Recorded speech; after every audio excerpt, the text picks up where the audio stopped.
are live with more Death Stranding, uh, chill, or more chill streaming, Death Stranding, true crime, and whatnot. I'm not. I might continue the storyline today. I don't know yet. To be continued. Let's go. Happen, you still just care about your looks. That is crazy. It's her literal career. Yeah, this is K-pop. What are you talking about? Like, some say she's too ugly, some say she looks old, and then she tries to get work done and it's touched. I'm imagining that she had some extra skin clipped, which is something that a lot of people do, especially as you get older, because it gets heavier. It's not that big of a deal. Don't do that Even to if me. it was just purely cosmetic, it's not that big of a deal. And the comments keep coming. You lost your charm. Your previous face was prettier. I can't believe you would get plastic surgery. Ugh, you're so vain. After everything that's happened, you still just care about your looks. that is crazy. It's her literal career. Yeah, this is K-pop. What are you talking about? Like, some say she's too ugly, some say she looks old, and then she tries to get work done and it's not even cosmetic. They get upset. Oh, that's another thing. This is a complete side note, but it's so interesting that in the K-pop world, especially through K-netizens, they don't like it when idols get plastic surgery. But they don't like it when their idols don't look perfect. When one netizen commented, "Why are you doing plastic surgery?" I think Clara just got fed up with everyone saying all these things, harassing her for getting a medical procedure. And even if it was solely for the purpose of feeling better in her own skin, even if it was purely cosmetics, so what? So she comments back to the netizen, "Is getting correctional medical surgery a sin?" Which I personally don't find mean. It's a bit snappy, maybe, if you read it that way, but given the situation, the context, the other comments she's receiving, it's probably one of the nicest ways to respond. Another comment from a netizen reads, "You looked prettier before you had the surgery." Hara responds, "Thank you for thinking that way." Which honestly, again, not rude at all. I would argue the comment left by the netizen is actually rude. Clara, again, said the nicest thing that could be said to that. The internet does not agree. They rip her apart for being, quote, rude to fans. Clara had to delete her comments and formally apologize, which is just unhinged. Like, after everything we already know that she's been through with her ex-boyfriend and all of this is really what we're doing right now. And I get it. Some people might say, "Oh, I hate when celebrities create unrealistic beauty standards by denying that they've had surgeries. It sends the wrong young girls who think that they'll just be born looking like that." That cannot even be applied to this case. Hara has openly admitted to having work done in the past. In the beginning of her career, she stated that she gets filler injections on her nose, she had braces to fix her teeth, and she had a double eyelid redefined in the beginning of her career. Which, side note, I really hardly call that getting work done, but still, people are just mad at her.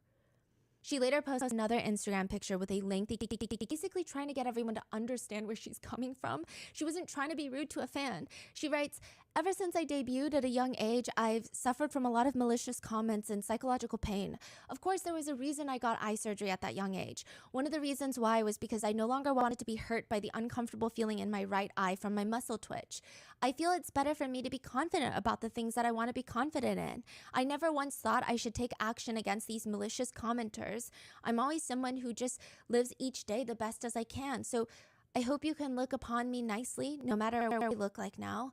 I promise I'll continue to work hard to become a better person who takes responsibility for her words." A month later, Kuhara attempts self-exit. Hara posts onto her Instagram, "I'm tired of pretending that I'm happy and everything is okay. I don't want to cause concern and be a burden amongst other people." 5 days later, she posts another cryptic Instagram picture with just one word, "Goodbye." After seeing this, Hara's manager starts freaking out, tries to call her, but call after call keeps going to voicemail. They panic, rush to her apartment, where they find her unconscious. Thankfully, they are able to save her.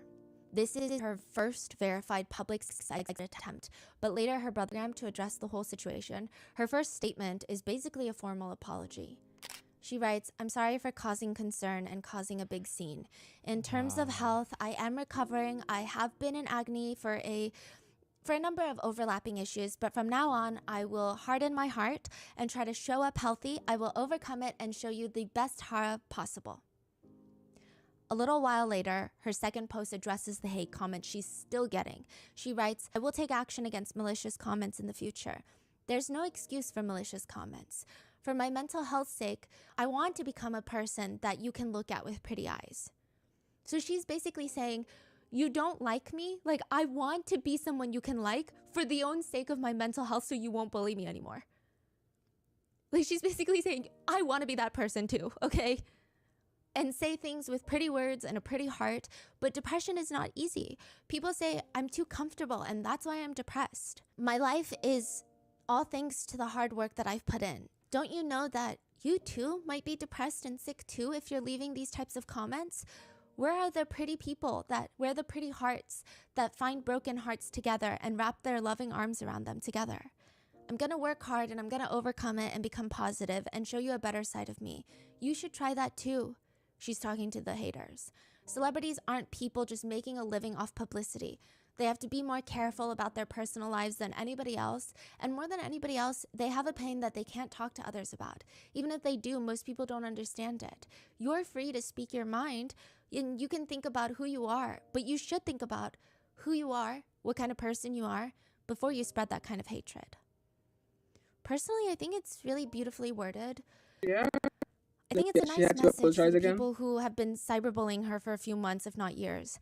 A lot of comments agree. They write, you're right. Society needs to start getting rid of kids who leave hate comments that are too harsh to even put into words. Don't go easy on the hate commenters. So in Korea, you can actually take legal action against malicious comments. But others read, leaving hate comments is bad, but it's not like you're any better. What I earned through working hard? Is she implying that we commoners don't try hard enough to obtain the same kind of wealth? She's so out of touch. She can just stay off social media. It's not like she really expects to hear only praise every day. Geez, is that what she wants? Others commented that she's going to look back at her self-exit attempt in a few years and cringe. They accuse Kuhara of being an attention whore and state that true attention whores never actually die because they're already satisfied with the attention that they get from it. Almost immediately after that, during the first trial against her ex-boyfriend that took the videos and photos of her, he was given an 18-month suspended sentence. That means he's out. Yes, so he's given 18 months, but as long as he does not commit a crime in the next 3 years while he's free, he doesn't need to serve the 18 months. Basically, he doesn't have to go to jail. The judge in the case stated, CJ did hurt Kuhara in the process of their breakup, and he also threatened to end her life as a celebrity by sharing their sex video. However, we understand he did not plan on committing these crimes. The sex video was not recorded against Kuhara's will. The video was never actually leaked or shared with the public. They're basically saying he didn't plan to do it. He threatened her, but then he didn't actually do it. So, Wow. Thus, the court concludes to give Choi Jung-bum a suspended sentence with a probation period. So you're telling me it's okay to blackmail someone as long as you don't actually go through with it? So is it okay to in-depth, fully plan to harm, I don't know, let's say a judge, but then as long as you get caught before you go through with harming them physically, it should be fine. The judge should be okay with it. Like a threat against his own life, it's just a threat. I didn't actually do anything. The court continues. While Choi did not get Ku's full consent to the video, so like they're going back on their word, did not get her full consent to the video to record the sexual activity.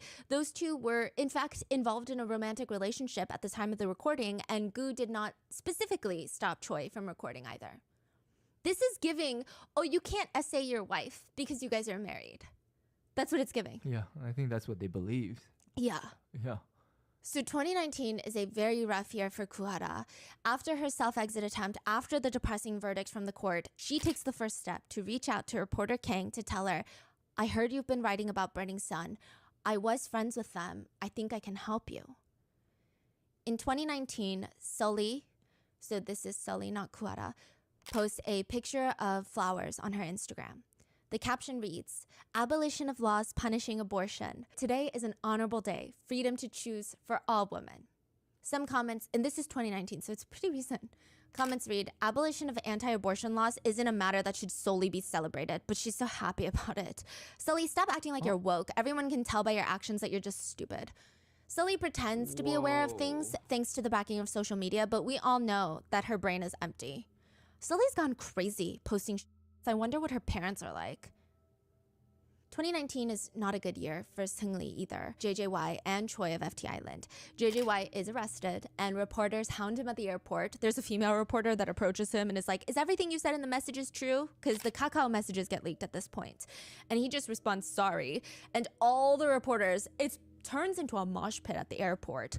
The reporters keep asking, is it true that you secretly filmed women? And he's just holding on to this one bodyguard for dear life. After the airport incident, he publicly announces that he will be quitting the entertainment industry, which is a lie because he's coming back. And he states that he has indeed committed crimes. He writes, I admit to all my crimes. I filmed women without their consent and shared it in social media chat rooms without any guilt. More than anything, I would like to apologize to the women who appeared in those videos and who have learned of this hideous truth as the incidents come to light. He is promptly arrested and he will be sentenced to 5 years in prison. Choi is quickly arrested as well.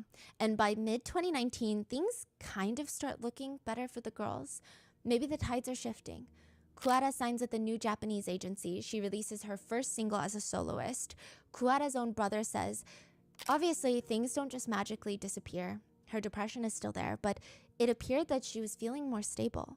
He says, she looked better than I thought she would. She was even encouraging her brother and her sister-in-law to go visit a doctor. She was helping pay for their doctor's visits so that they could try and have a baby. And she just was really excited to be an aunt. It seemed like she was entering this new phase in her life. Same with Sully. Sully does an interview addressing the hate comments. She literally goes on a show called Night of the Hate Comments, where the hosts bring on celebrity guests and read comments with them to talk about it and address them to a degree. It's kind of like Jimmy Kimmel, the celebrities reading mean tweets, but a bit more discourse. The celebrities will usually talk to the host about how the comment makes them feel, if there's any validity to them, if they're true, if they're not, why it started. In one mean comment, they talk about Sully being an attention seeker, to which she responds, I think it's a valid comment because aren't we all attention seekers at the end of the day? Like, don't we all kind of want attention and love? So it's like, I feel like she's very in tune with emotions and people. I feel like they are being more authentic Yes. on social media. They show a little bit more commonly shown as the K-pop idol image, and they get bullied for that. Meanwhile, these three guys have the perfect image and they're committing some of the most heinous crimes in the K-pop world behind the scenes. It's like out of this world. I mean, all these girls want to do is post some creative photos and just be artsy. They're just very creative. The host asks her, is that why you continue to post no bra pictures, even though you know that you're going to get some crazy reactions and cause a big controversy? So these are talking about how she posts pictures without bras on. And she said, when I first posted pictures of me without a bra, there were so many different reactions. And I do think that, yeah, I could have gotten scared and just hid and never posted those things again, but I didn't. I kept posting because I wanted people to realize it's not that big of a deal. I just wanted the prejudices to disappear. She said how at one fan meet, a fan came up to her and whispered, 언니, I'm not wearing a bra today. Oh, and whoa. Sully gave her the thumbs up. I'm listening to a true crime podcast. I want to break that mold on society and show that That's what no you're bra hearing. is no big deal. I think it's about freedom of the individual. Bras aren't even good for your health. They have a wire. They're not good for digestion. I have digestive issues. So it's just much more comfortable for me not to wear them. And I think it's very free and honestly beautiful. To me, bras are like accessories. Some clothing, it looks better with a bra. Some clothing, it doesn't look as good with a bra, so I don't wear one. She's handling it with so much grace, honestly. And I think she's trying to be, again, as transparent as possible. She even says, when I would meet people in the past, even before I said hello, I felt the need to explain, wait, whatever you read about me, please forget it. That's not who I am. Those rumors aren't true. She said meeting people was so stressful. At one point, the situation got so bad, she started fearing for her safety, that all that hate was going to manifest in real life, meaning if all these people hate her online, what are the odds that she's going to run into one of them in person? She was very scared. She starts getting massively paranoid. She would take alleyways when she goes out, avoiding public spaces. She always felt like cameras were following her around. The hosts agree that Sully is like the nuclear bomb of hate comments. She gets so much hate for no reason at all. They ask her, what makes you happy? Like, what do you do to stay happy through all these comments? To which she responds, my life is actually pretty empty, so I feel like I'm lying to everyone by pretending to be happy on the outside. There was really never truly a time where I was really happy. Another host said, Their heart ached for Sully because how much suffering does one have to go through to say that you've never truly been happy? When she was asked about how she wanted the world to see her, she said, "I think I just wish people would look at me and think, oh, I guess there's someone like that exists. And just accept the difference, that not everybody is identical. They don't have to like me, but just, people like that exist as well." But of course, that is not what netizens decide to focus on. Instead, they won't stop talking about her September 28th, 2019 live stream. She goes on a live stream while doing her hair and makeup, and honestly, in the video, she looks kind of depressed. She looks somber. Nobody cares about that. Nobody cares to check in on her or see if she's okay. She's wearing one of those thin robes that you tie around your waist, and as she's doing her hair near the end, because of the way that her arms are moving and the camera angle, her breast is exposed by accident. Comments start flooding. Why are you never wearing a bra? Even when you're hanging out with your male friends, what's the reason? How are you so confident without wearing a bra? Again, that comment could be interpreted as nice, but it's not, because prior to all of this, throughout her scandals of not wearing a bra, a lot of people mocked her, saying that someone with breasts like hers shouldn't even be confident enough to be outside without a bra. Sully responds to those comments, "I don't get what's wrong. This is my personal freedom." October 14th, 2019, Sully's manager has been trying to get in contact with her since the night before, but she's not picking up. She missed her scheduled press events that day, and the manager starts looking for her and finds her in her home. After her death, an entry from Sully's diary was made public, and it reads, "I haven't written in this diary for a really long time. Today I dreamed that my teeth fell out. I didn't feel very happy about that.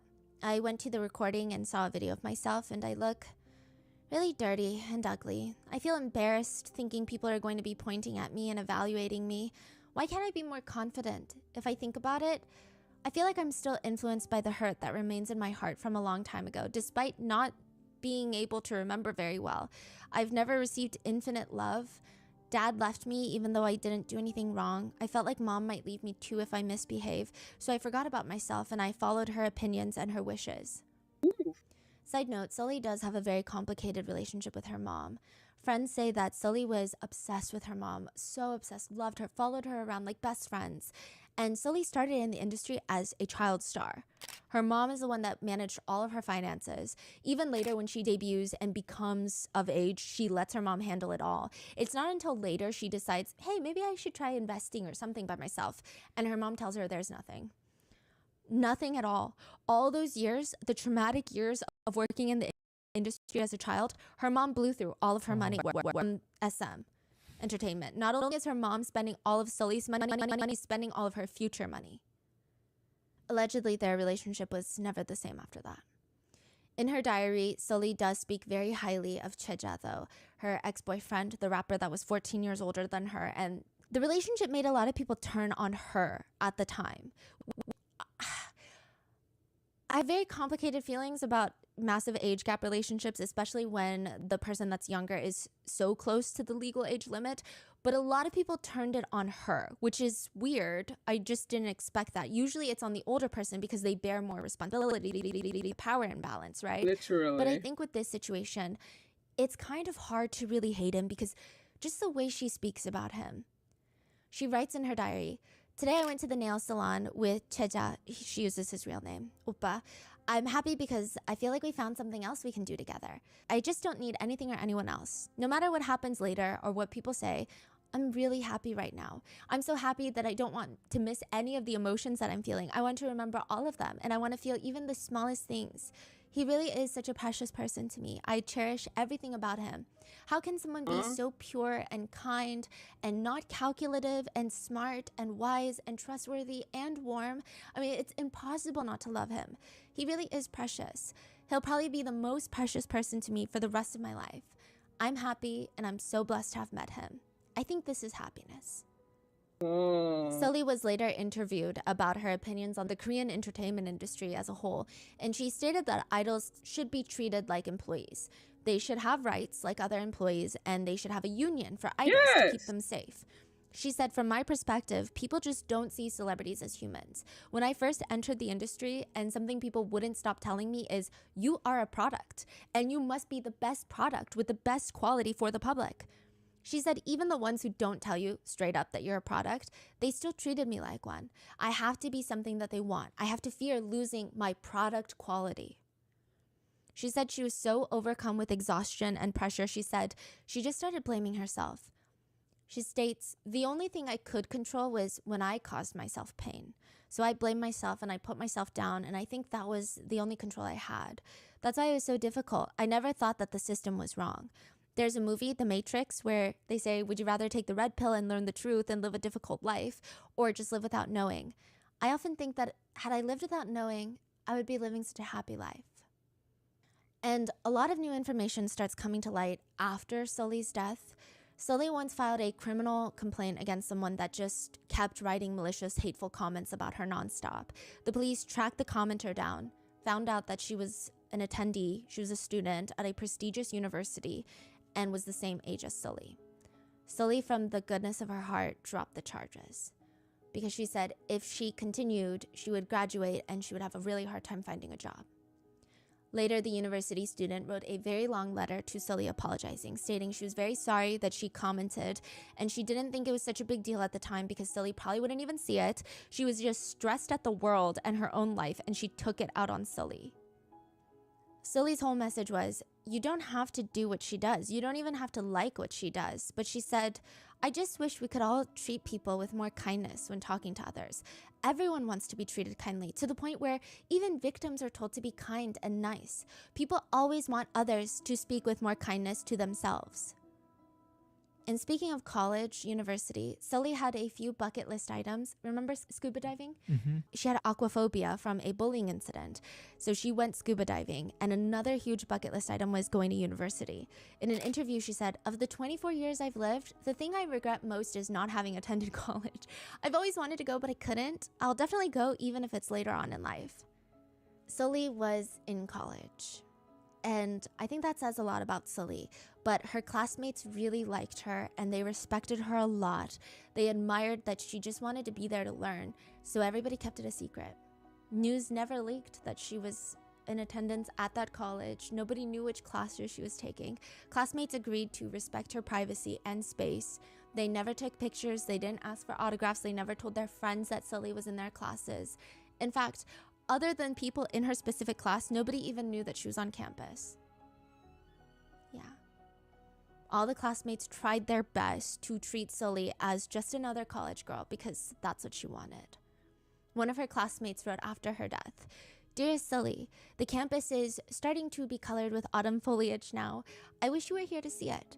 I hope you at least took with you the memories you made on our campus last semester. It is more than enough to us if you found any happiness at our school. Wherever you are, love and be loved to your heart's desire. We love you, Sully. Please be happy.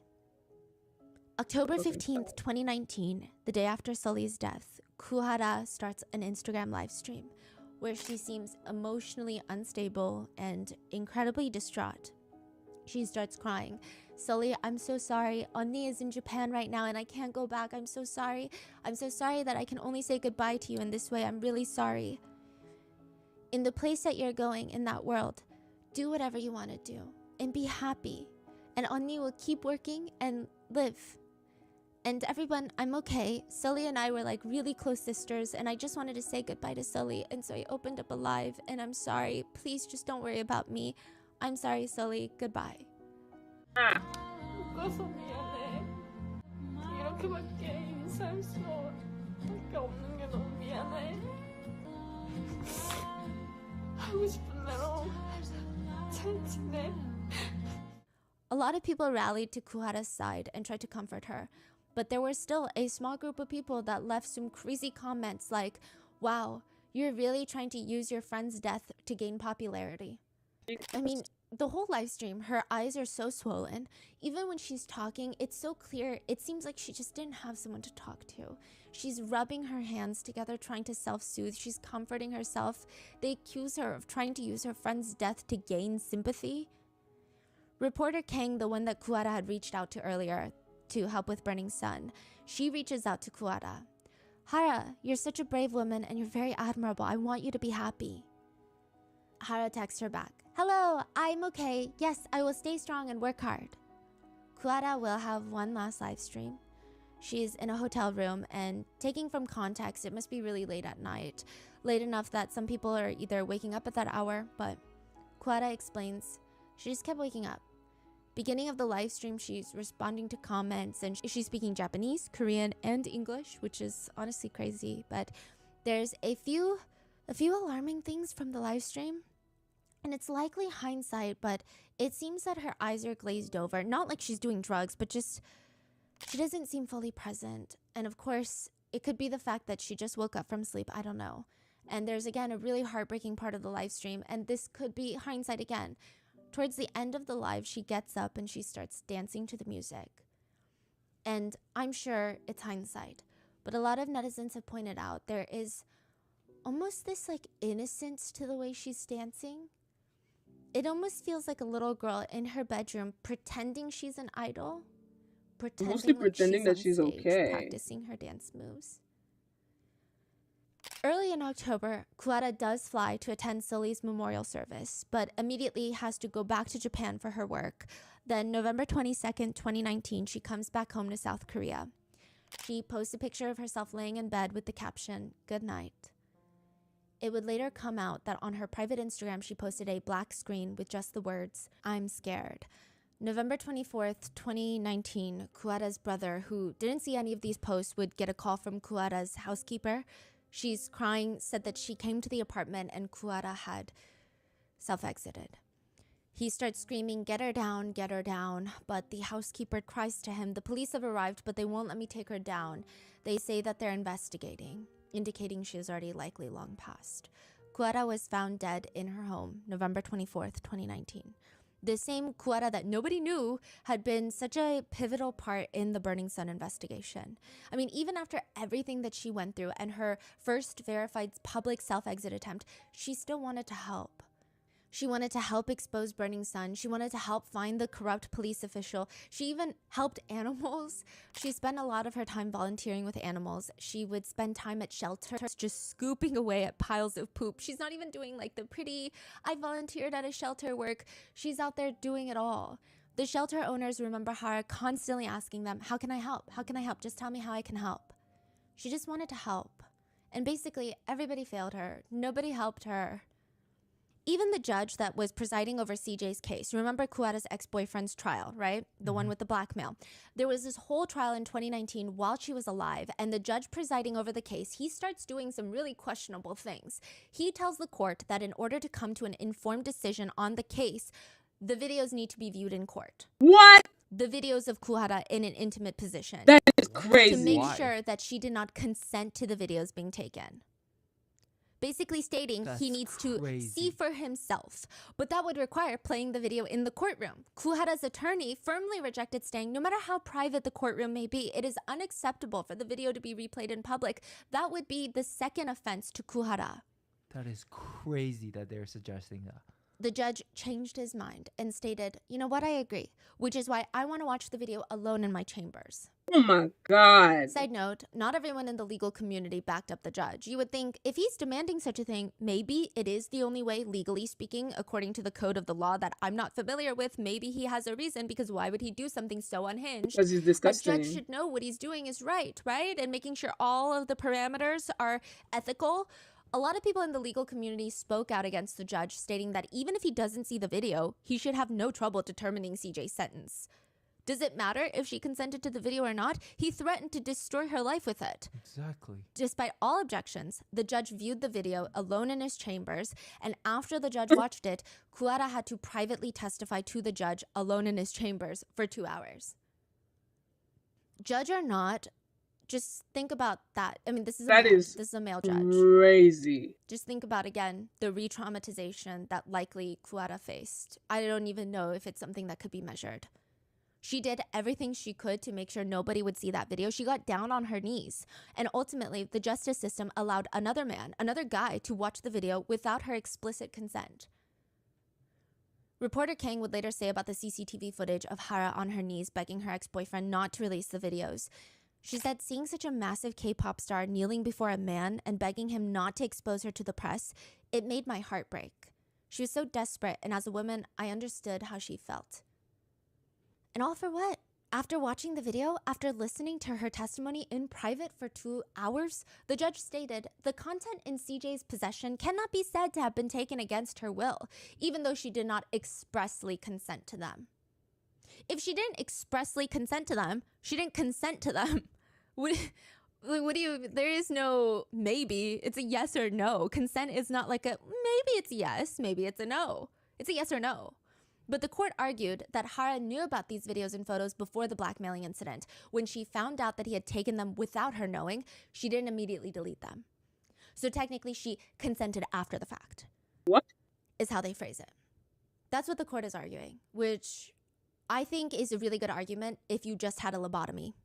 Because what are you even saying right now? That doesn't even make sense. Clara was on her knees begging so that nobody would see it, and he still watched it. After this incident, people started making memes of the Burning Sun guys holding up finger hearts with words that read, "Judges, we love you all." Which, side note, this is a massive side note and rumor, heavy emphasis on the word rumor. These aren't even really allegations. I would literally call them rumors, just whispers on the internet by unverified sources and netizens. But there is a rumor that the prosecutors in South Korea and probably in America and anywhere else have a large digital collection of unreleased celebrity intimate videos. Which makes sense because a lot of the times they would have to be taken into evidence if someone is accused of filming someone without their consent. But the massive rumor, not truth, but rumor, is that the prosecutors will sometimes show a new prosecutor the collection as part of some sick welcome ceremony. What? Again, this is just a netizen rumor. There is no proof of this, but the whole situation with the judge kind of dug up this rumor all over again, if only momentarily. But the judge is not the only one not protecting Clara. Another notable individual was a professor named Chu Chul-hwan.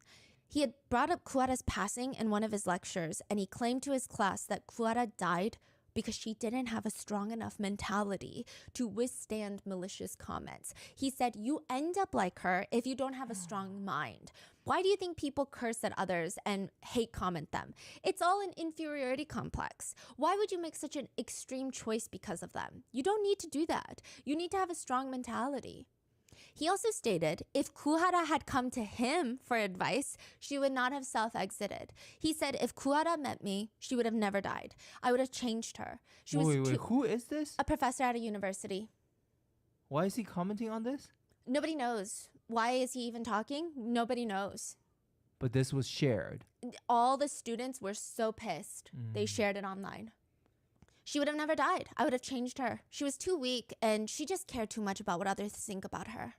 I'm sorry, read the room. The last thing she needs, or any of these female idols need, is another obnoxious, thinks he's better than anyone, smarter than anyone, man to be involved in their lives. What's crazy is he received maybe 1%, not even 1%, of the hate that Clara received on a daily basis, but he received it for good reason after this became public, for saying these insane things about her, and he would apologize, and he seemed overwhelmed by the hate.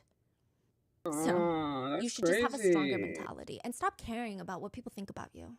Right? He also defended the ex-boyfriend, CJ, saying that he made one mistake. No. Yep. Yeah.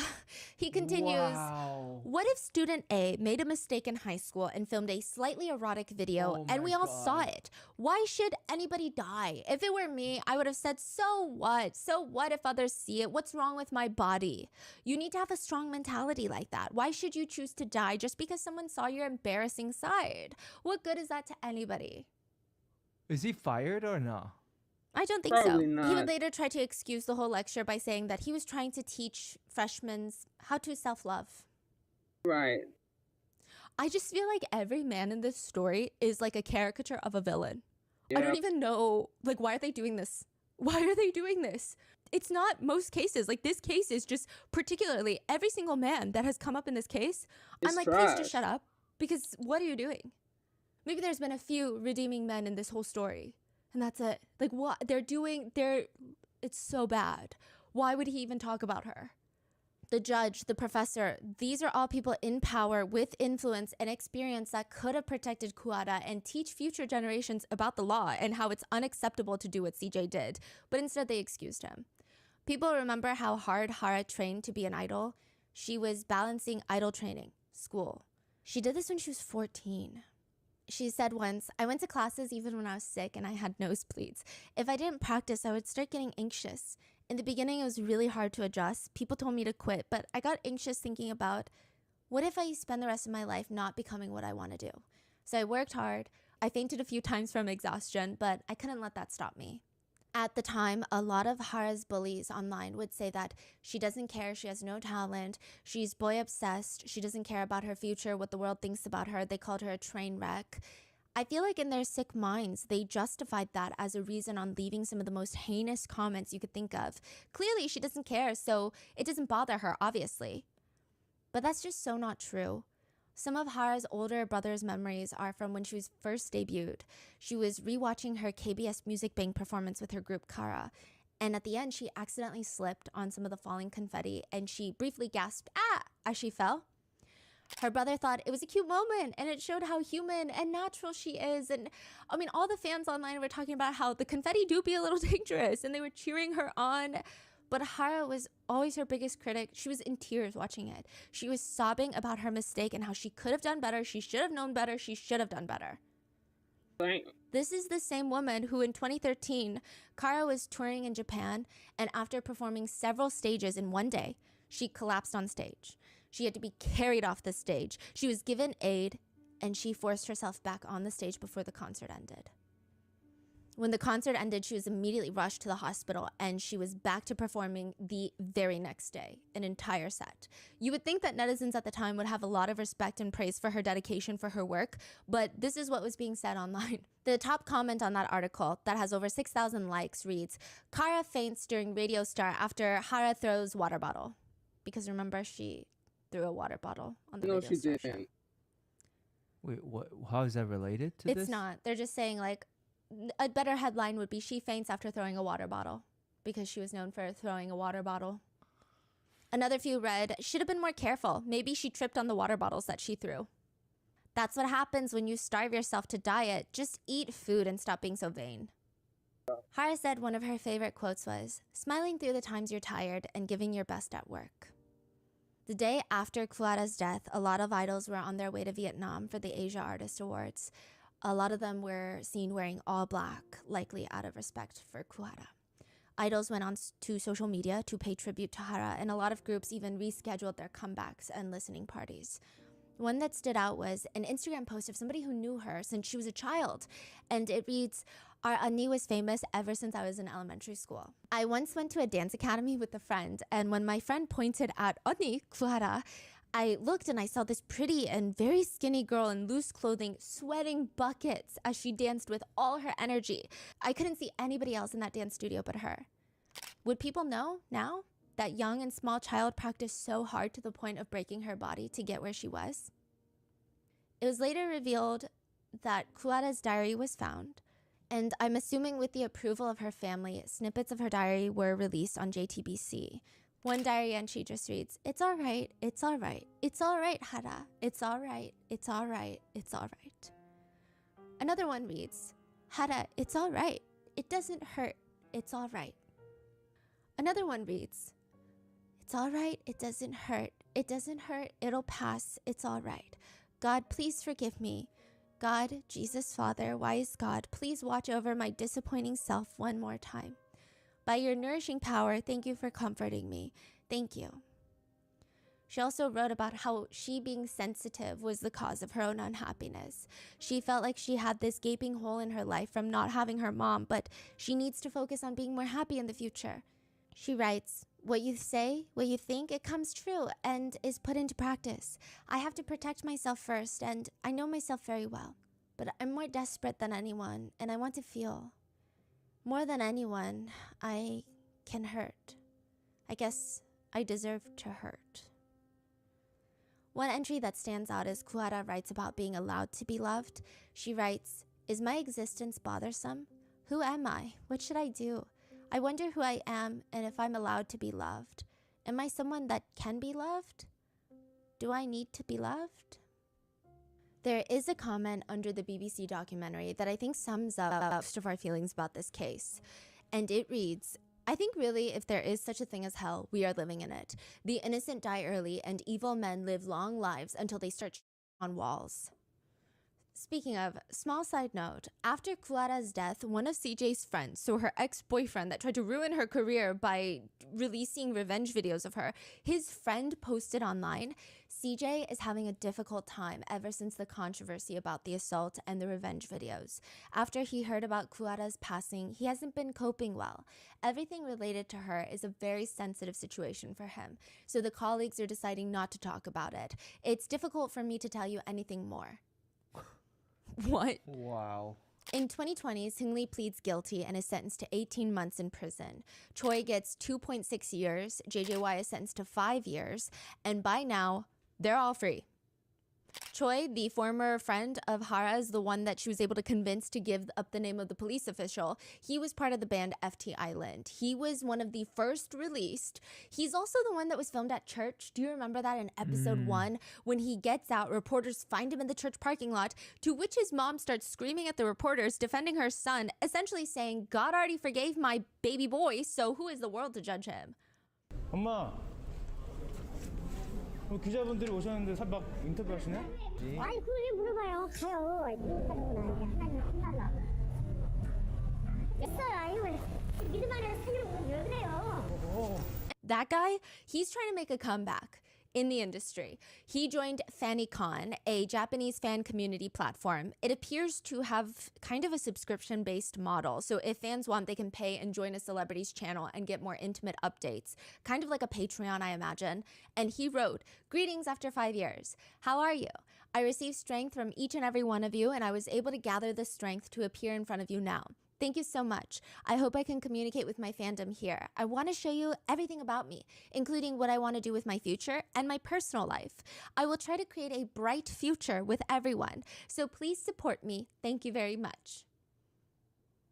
This man was charged with gang R-wording someone, and he has the backbone to be like, please support me. I want to create a bright future. After Yeah, that doesn't JJY really is make released from sense. prison, which side note, his whole 5 years in prison were not bad at all. According to fellow inmates, they said he would receive packages of comic books from loyal fans, and he was generally just having a good time. In 2022, JJY met up with his connections in the music industry to tell them that he still wants a music career. He still wants to be behind the scenes now. He doesn't want to be a singer, but he wants to be a music producer. It's speculated that he's preparing to immigrate abroad and return to music. During the process of editing this video, on July 9th, JJY was spotted in a nightclub in France. He approached a group of women, introduced himself as June, and then asked for their IG handles. Later, there was a friend who was with JJY, and he went around telling all these girls in the club that JJY is a famous singer from South Korea, and he's planning on opening up a Korean restaurant in France. There is a literal video of this man in the club, standing in front of a woman, dancing on her, and he's spotted kissing multiple different women, making out with multiple different women. He has this whole new backstory where he states he's June from Boston, he's a music composer, and he wants to open up a restaurant in France. So now that all this new information has leaked about him and his little whereabouts, he has gone private on all of his socials, and he's even stated, all I did was ask people to be friends with me, and I'm just so disappointed. So someone who knows June from Boston, aka JJY, stated, yeah, 5 years in prison did absolutely nothing. He is the same, and he has no plans on leaving the music industry. Seungri has been spotted here and there going clubbing. It would later come out that right after he got out of prison, he was trying to call up his friends to see if they wanted to go clubbing with him.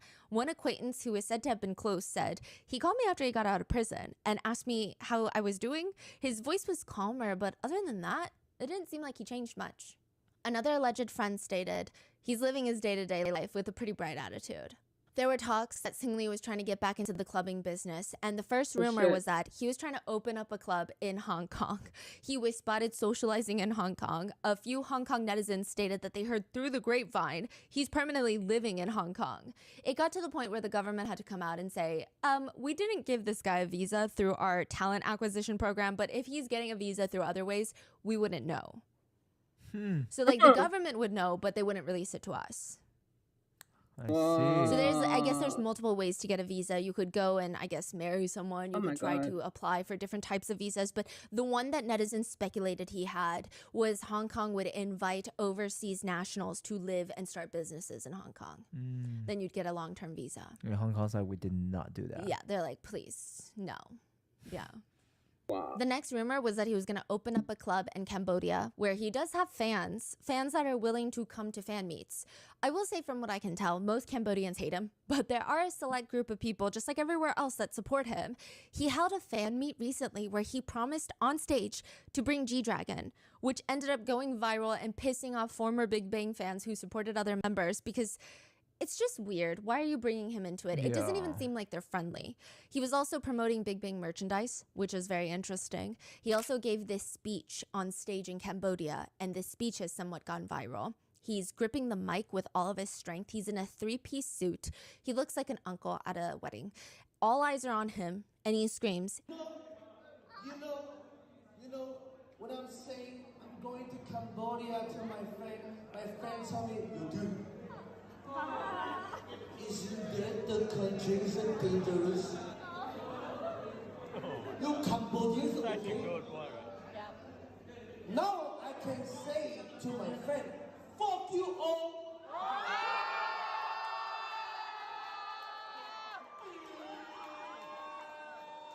And I said, shut up and try to come here and see what English will happen in Cambodia.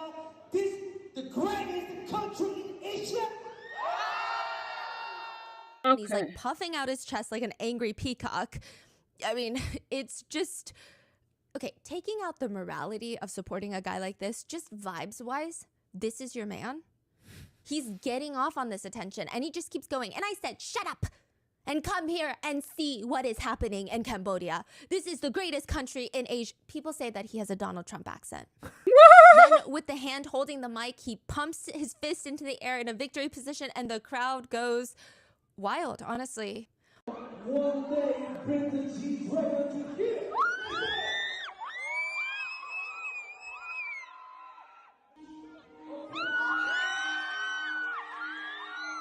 But a lot of people were really upset at this fan meet that it happened in the first place, but also because, like I said, he's stating that he's going to bring G-Dragon. It just doesn't seem like they like each other. Even when they were seen in the same group, it didn't seem like they liked Seungri. I mean, clips of the group have gone viral. This is back in the day, where on a talk show, one of the members, T.O.P., his fellow bandmate, states, "Oh, Seungri and I are complete opposites." He'll say things like, "Oh, this is how you make money."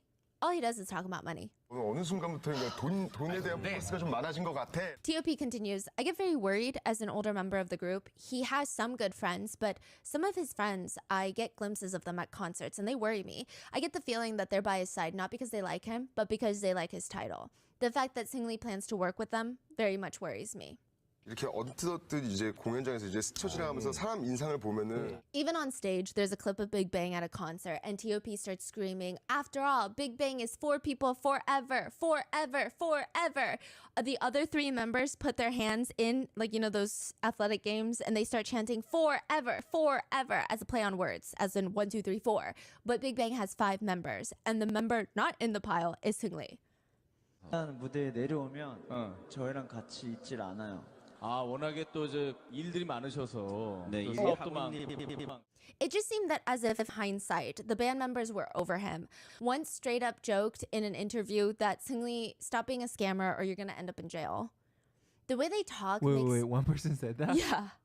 Wow. And just the way they talk makes it seem like Seungri just lost all passion for music and just started doing shady businesses on the side. And I'm sure it's making them nervous because if something happens to him, which it did, Big Bang in its entirety is in jeopardy. So it's not just impacting his life. Yeah. It's unclear if Seungri ever was or is still going to open up a club in either Hong Kong or Cambodia.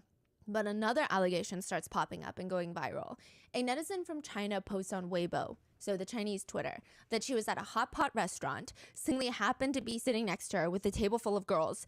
And the viral post reads, someone had run into Seungri while he was having dinner with a few women. They overheard him telling the woman that he to the beat of Big Bang's song, Fantastic Baby. It's really insane.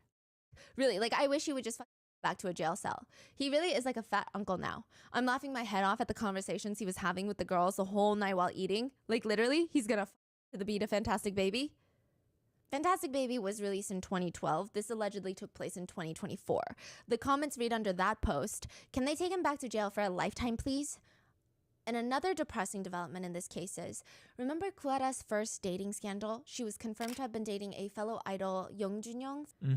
He was exposed to have received videos in a private chat room with just JY, and he made inappropriate comments about that explicit video. He was forced to withdraw from Highlight and went into his mandatory military enlistment. He was not legally punished, but he was labeled publicly as a bystander that did nothing. He wasn't part of the group chats, but again, like I said, he did receive a video, and he is now dating Hyuna, which is another massive K-pop idol. A lot of her fans are upset with her because, for one, she seemed somewhat close with Kuhara, like they were all part of the same generation. People believe it's breaking girl code, and it just feels kind of icky. Some fans feel really betrayed by the fact that Hyuna was more of an idol that stood for female empowerment, and now she's dating someone that is very clearly not. One comment on the BBC documentary, some said this was 5 years too late, but I believe this dropped just in time, just when people were about to forgive and forget, just when these criminals were about to enjoy their lives again as if nothing happened. It's the right time to be reminded of how hideous this crime was. And like I said, all the men are free. One netizen comment reads, Kuara was sexually violated, still helped and still ended up dead. The Burning Sun guys are sex offenders, and they get a slap on the wrist, a kiss on their ass, and are living it up. And they still have fans. One supporter tweeted, I still don't need anyone's permission or approval to support Seungri. If I have to, I will go through this journey with him alone. Even if I'm the last one on this planet and that you keep insulting and threatening me, I'm perfectly fine with it. At least you're not hurting him. Oh my God. Why he's not gonna pick you. I'm sorry. Yeah. This is the same guy that had a sentence to prison on 29 occasions in a span of 2 months. Remember, like the first episode we did, he was like dating 2 women back to back. Yes, and taking them out to trips, giving them the same exact treatment. Yes. Back to back. Back to back. Like the amount of they are living the best life. Yeah. And they're not going to choose you. Like, you could go to war for this man in my comments, in my emails, on Twitter, on your little self-published Medium articles, and, like, he's not going to even notice you, nor will he give a honestly. Like, just, I feel like there's a better way to spend your time. It's kind of sad. The crime that he was charged with does technically fall under sex trafficking. Imagine supporting a sex trafficker. That is literally something. The court documents also stated that he coerced 3 women, most likely his fans, to pose nude for photos in his hotel room that was in China, and he later shared those.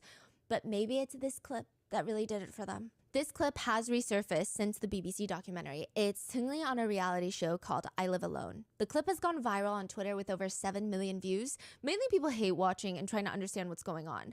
It's an old clip of him. He's crocheting little booties, like shoes, for his neighbor who just had a child. He's cross-stitching, I think is the more accurate description. And he's listening to Blackpink's Playing with Fire song. He's singing along, very exaggerated.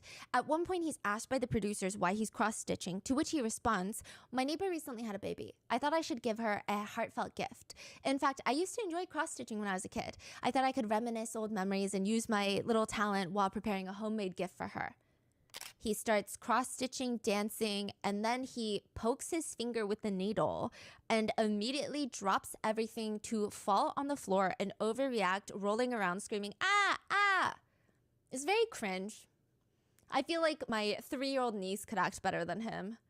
Yeah, he tries his hardest to have this cute, naive little boy. But no, he's like a full grown-ass adult felon. The clip is so just really secondhand embarrassment. Netizens who agree commented, honestly, he was trying so hard to be this persona on camera, but you can tell it's all BS. It's painfully obvious this was an act. But some comments, even after the fact, so these were posted after Burning Sun gets exposed, they read, he's just a normal person who lives his life happily. It's just that villains messed him up. What messed him up? Villains. Ma'am. I honestly think Seungri is just a normal guy who got mixed up in the wrong crowd. He is the wrong crowd. Like one sane comment reads, it's so cringe. It's so evident that he's acting and being all cute for no reason. Sad to see he still has fans, and even those fans support him after everything he did. Shame on them. I hope he rots in hell. To which a netizen responds to them, what the you judge a person for being cute? What did he do exactly? For being okay. I mean, you can look up the court records, they tell you exactly what he did. Meanwhile, reporter Kang, the reporter that worked with Kuhara and had all the files in the USB to sort, she said that a ton of women were reaching out to her nervous. They would call and tell her that they were around the guys around that time and they have gaps in their memory, and they were scared that there were videos of them on there. She could hear anxiety and just panic in their voices. It's crazy that he still has fans, but I think this will tell you why. In 2015, JJY released a song called OMG. This is when Sully is accused of being a sex addict. The music video that JJY is in starts with him waking up in a bed full of women in lingerie. He tries to wake up one of them, but she's passed out to the point where it's like, I don't know if she's just hungover on alcohol. Then we get a flashback. It's a sequence of the night before and how he ends up here, mixed in with JJY the next morning, walking around the house, seeing this disaster from the house party. There's unconscious people laying everywhere, and he starts messing with their bodies, trying to see if they'll wake up. Which, considering he date R-word drugged women as them while recording it, it's kind of wild that he felt confident enough to base a music video basically on what he does in real life. We get flashbacks to the night before where he's walking through a club filled with women in lingerie. At the end, he's fighting a guy in a wolf mask with a lightsaber, but at one point it looks like he hallucinates into seeing a real wolf, almost insinuating that he's like on drugs. The whole thing is weird, but it ends with him having a foursome in the bed and then waking up with the girls passed out. Some netizen comments read, I feel like he invented the word foreshadowing. This is vlog. When you decided to take based on a true story very seriously. But again, this is all hindsight. When the video first came out, everybody loved it. JJY was getting praise, and if anyone critiqued how sexual and weird it was, everyone said, it's his art. That's how he expresses himself. It's his career. It's a literal music video. But now, netizens are comparing it to a movie Sully did around the same time. Sully worked on a movie called Real. It's an action noir film. She had this scene where she's topless. First of all, who cares? Second of all, it's for a film. Just like it could be argued that all the scandalous racy scenes in JJY's music video are for his art, for his work. Same with Sully. Where is the difference? But the comments under articles about her new film, they read, she's already running around exposing her nipples, not like this is a big deal to her anyway. I can already tell by the stuff she shares on her social media that she wouldn't use a body double. I really don't understand at all why SM Entertainment still has her under them. She's pretty, I'll admit that, but her body's whatever and her personality is just hopeless. She exposes her top half on her own without much prompting anyway. Feels like we've already seen it all. But more than that, she had a scene in the movie where her character does drugs. In South Korea, drug usage is considered one of the worst things you could ever do. It's probably worse than essaying people. Honestly, Literally. that's how they see it in the law. Okay. They take it very seriously. Sully had zero experience with drugs. So in this attempt to figure out what it would look like, how she was supposed to act, she starts watching 5 movies a day where the main character does drugs. Her friends asked her, why are you doing that? And she said, I don't know what that looks like, so I just really want to do a good job on this. Because it makes sense, considering she left FX to pursue acting. She has a lot of pressure. It's clear, like she needs to do well. But netizens thought she acted too well. They argued that only a real drug user would behave like that. From then on, the title of being a drug user starts following Sully, and everything she does is just further confirmation that she's a drug user. She talks a little bit slower compared to others. I don't even think that she talks slow. Oh my God. They say she's on drugs. They would take pictures of her pupils, compare them to other drug users, and it seems like she does naturally have bigger pupils because a lot of people were showing pictures of her where she's clearly not on drugs, like during interviews, and her pupils seem enlarged, like bigger than most people. But they're taking that as evidence that she's doing drugs and putting them side by side with drug users' pupils. It was a lot. So when JJY does it, it's his craft, it's his art, it's his expression of creativity. But when Sully does it, she's a drug addict and a slut for showing her breasts. One netizen comment focuses on the double standard in the industry, and this is present not just in the K-pop world, but Hollywood, Bollywood, everywhere. The comment reads, men could tie the industry's grandma to the town square pole, and the industry itself would hand the men tomatoes to throw. Women, they breathe wrong, and the industry will shit them out in the shower and stomp on them down the drain. Yep. Even after the Burning Sun case, there were protests of women in South Korea holding up signs. For women, everywhere we go feels like the club Burning Sun. But a lot of men stepped in to say that this was truly unfair, that the men felt like they were being unfairly targeted by criminals. I don't know about that. They're like calling women criminals.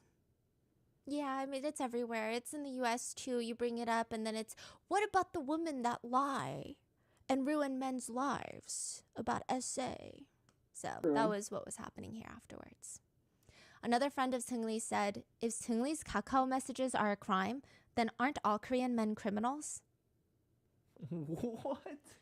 Yeah. A former employee of Burning Sun said, "There is no difference between Burning Sun and the current clubs that are open. What happened back then is still happening now. There are lots of coverage about GHP. They are still using it in my club that I'm currently working at." So he moved to a different club. And after Hara's death, unfortunately, a lot of things start taking place. The situation with her ex-boyfriend CJ continues. Even after her passing, her house gets burglarized after her death, and the strangest thing takes place at her funeral. So let's start with CJ, the ex-boyfriend. The first trial for CJ was obviously a mess. Some would even go as far to call it a disgrace. He was given no jail time, and it was not even acknowledged that he committed heinous crimes with the videos of Kuhara. Hara's brother stated at that point, "Even now, we can't understand how he was acquitted during the first trial for filming her secretly, and how he was able to return to society." After the first sentencing, both sides appealed the sentence. The prosecutors appealed, and Kuhara's family appealed. They did not believe this was an appropriate sentence. It was way too light. The defense, CJ, and his attorneys appealed, which I always think is wild when criminals get away with the lowest sentence manageable, and they still try to appeal. Still appeal, yeah. Like, read the room. Everyone is pissed at your sentence. You got incredibly lucky because the justice system favors you. Shut up and go away. But he files for an appeal because he does not agree with the ruling. The appeal is reviewed in 2020, and this is after her passing. The second court stated, "Threatening to disseminate a video of sexual intercourse causes irreparable harm to the victim and can seriously damage her honor. The victim is a well-known celebrity, and the defendant took advantage of the great harm that would cause and threatened to go through it with the media." The court basically told CJ, "You know what? I think you were right. The first trial wasn't good. So we fixed it for you. Give him more? We're going to give you a year in prison to be served immediately." Just a year? Soon after that, Kuwata's brother and father sue CJ, and the courts ruled that CJ will pay the family $60,000. And maybe CJ feels like he's got to make some money now, since he has to pay restitution. CJ starts suing people while he's in prison. He starts suing netizens for defaming his character. He ends up suing 6 netizens, and like not even news networks, not even influencers, just straight up random netizens. They didn't even write a blog post about him. They were just in the comment section. He claimed in the courts that these netizens made insulting comments about his trial in an article. The comments hurt his feelings, basically. He sued 6 different netizens, and only one was charged and had to pay him $265. Then there was the situation with the safe. The safe is currently making its rounds on the internet again. But this happened January 2020, so a little over a month after Hara's death. Someone broke into her home and stole her safe. There's a few reasons that everyone's still talking about this, but especially now with her connection to Burning Sun. First of all, the burglar was caught on CCTV camera, masked up with a hat and gloves, but they're still caught trying to get into Kuwata's place. Now get this, the thief tries the front door, puts in a passcode, does not get access, because Hara's brother had changed her code. But it was the correct code. Yes, before. So it's a friend or someone that knows it. Yeah. The thief then starts looking for another way in, scales the wall, and enters through the second floor balcony. Side note, another suspicious detail is this happened 49 days after her passing, so her family were paying their respects, as with Buddhist tradition. The 49th day of someone's death is a time to say goodbye again. So on that exact day, the families are busy. Yes. And someone broke in. Wow. Nothing else in the house was touched, rummaged through, or taken. She had designer bags in her closet. She had jewelry. None of that was touched. Her safe was taken. How big? Was it a big safe? 60 pounds. They hauled a 60-pound safe out? Yes. Bare hand? Yeah. How? I don't know. 60 pounds? Yeah. Okay, maybe like more like 50, but it was 50 to 60 pounds. What? Yeah. And she was known to put some jewelry, investment documents, and some old phones of hers in there. So let's work through this. If the thief wanted her jewelry that's in there, it's clear that they would want money, right? Why didn't they take any other valuables in the house? She had other jewelry laying around. She had designer bags laying around. None of that was even touched. Okay, do they want her investment documents? That would be very difficult to do anything with those without being caught. It's not like anyone can easily transfer her investments into their name, especially add the fact that she's a very public figure and her death was very, very public. Then the third thing that we know is in her safe are her old phones. What would anyone want to gain from getting her old phones? Maybe there was something she had on there that someone didn't want everyone to. So there are in connection to Burning Sun that she might have more evidence on there. And someone associated with Burning Sun is the allegation, had someone go in and steal that safe. Again, this is all speculation, because the thief has still yet to be identified. All we know is the thief is a man, slim build, about 5'11", wears glasses, and appears to be in his 20s or 30s. I will say there are a lot of allegations of who this thief could be, including another celebrity, but I think it is kind of crazy to be pointing fingers without a little more evidence, because I just feel like, what if it's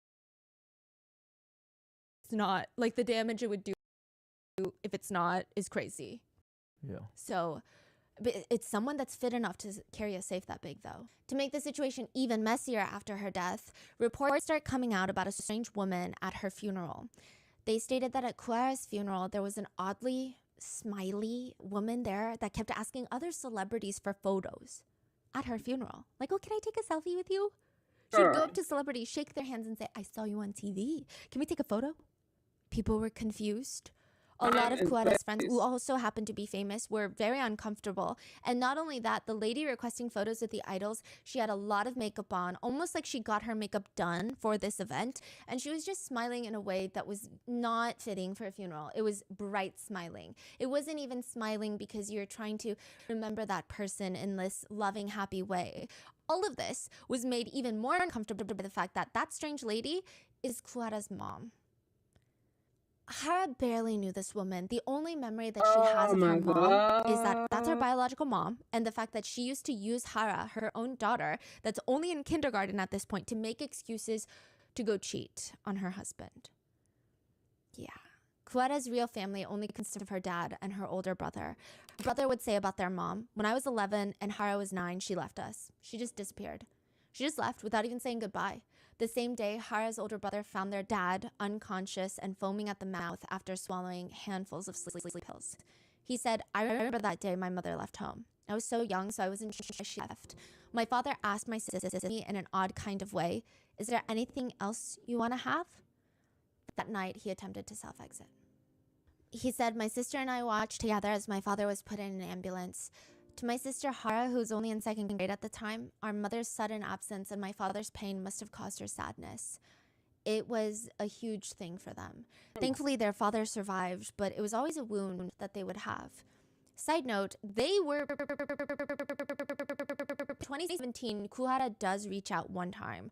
Cuara regrets this meeting. I mean, she said it was very foreign and strange.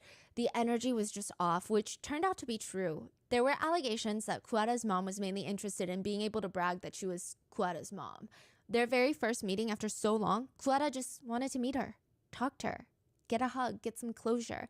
But her mom shows up with her relatives' kids that were all fans of Cuara, her friends' children that are all friends of Cuara. She made some sad excuse on why she never reached out. And the worst part of all of this is, for the 20 years of not seeing her mom, Cuara found out that she only lived 10 minutes away. And she was going around telling all of her friends that she was Cuara's mom. She kept tabs on everything Cuara was doing so that she could brag to her friends about it. Wow, that is so sick and twisted. Oh my God. It's bad. So why now? Why is she suddenly at Cuara's funeral, dressed in black, acting like this heartbroken mom who was always in her life and just is so devastated? Also, I thought she's very happy. Yeah, like she would go through emotions where she acts sad and she's like, no, I need to be the person that stands next to her casket and gets all the bows from people because you have to bow to the family. And then she would go back to like, can we take a selfie? And then she would like cry. And then can we take a selfie? Also, why did she come with lawyers? She showed up to the funeral with lawyers. Cuara's brother and father would soon find out that she was there to go after Cuara's inheritance. Of course. It's unclear exactly how much Cuara was worth, but she had a building that was worth $2.3 million. She had another apartment that was worth $900,000. That's just her real estate profile. There could be a lot of other assets we don't know about. That's what she's after. After her death, there would be this whole legal battle between brother and father and then mom, which, by the way, she had a chance. Under Korean law, if someone does not have a will or children or is unmarried, their inheritance goes to their parents. There's no stipulation that the parents have to have been a part of the child's life to get the inheritance. Just by being the parent on the birth certificate is enough. Cuara's brother would reiterate, just because someone gave birth to you doesn't mean they're a parent.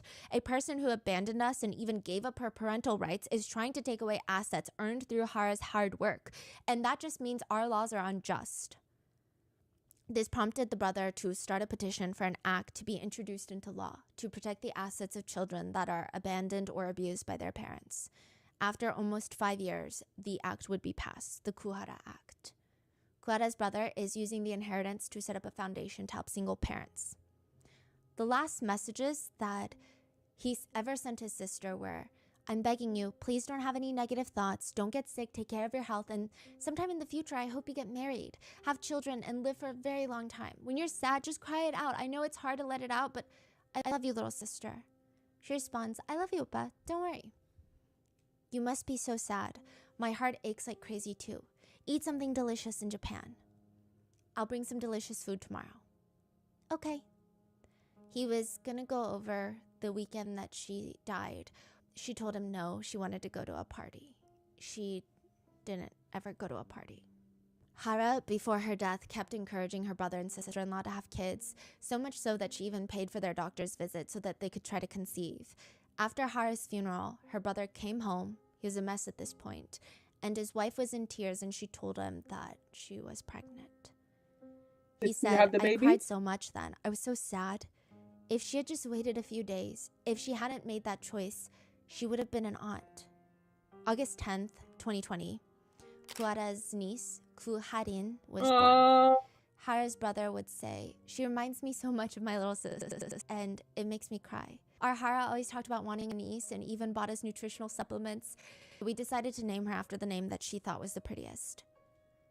As for Kuara's dad, he said, "She used to go to Japan for promotions a lot, so now I often try to think my daughter is in Japan. She's in Japan right now, alive and working. It helps me find comfort in some ways." And that is the case of The Burning Sun, the hopefully final episode. And what are your thoughts? I just think it's crazy, the juxtaposition of the timelines of what the girls are getting cyberbullied for and all their quote scandals and controversies and how everybody turns on them.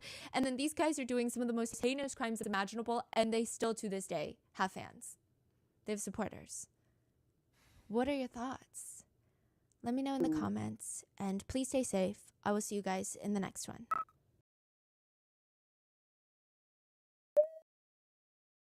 That motherfucking thing was heavy. Heavy. Gosh. Also, this truck does not want to listen to me.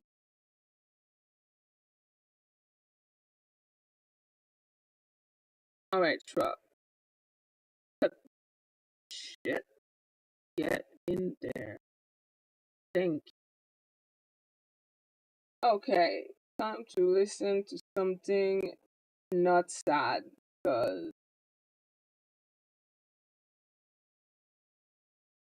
I can't anymore.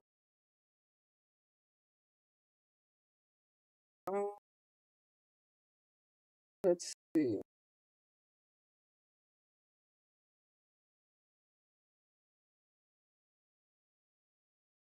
It really brought me to tears every time, but I don't feel like crying.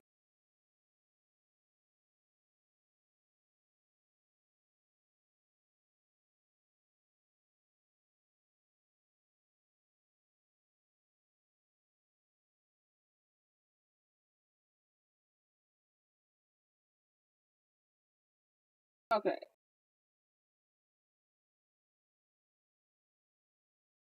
Let's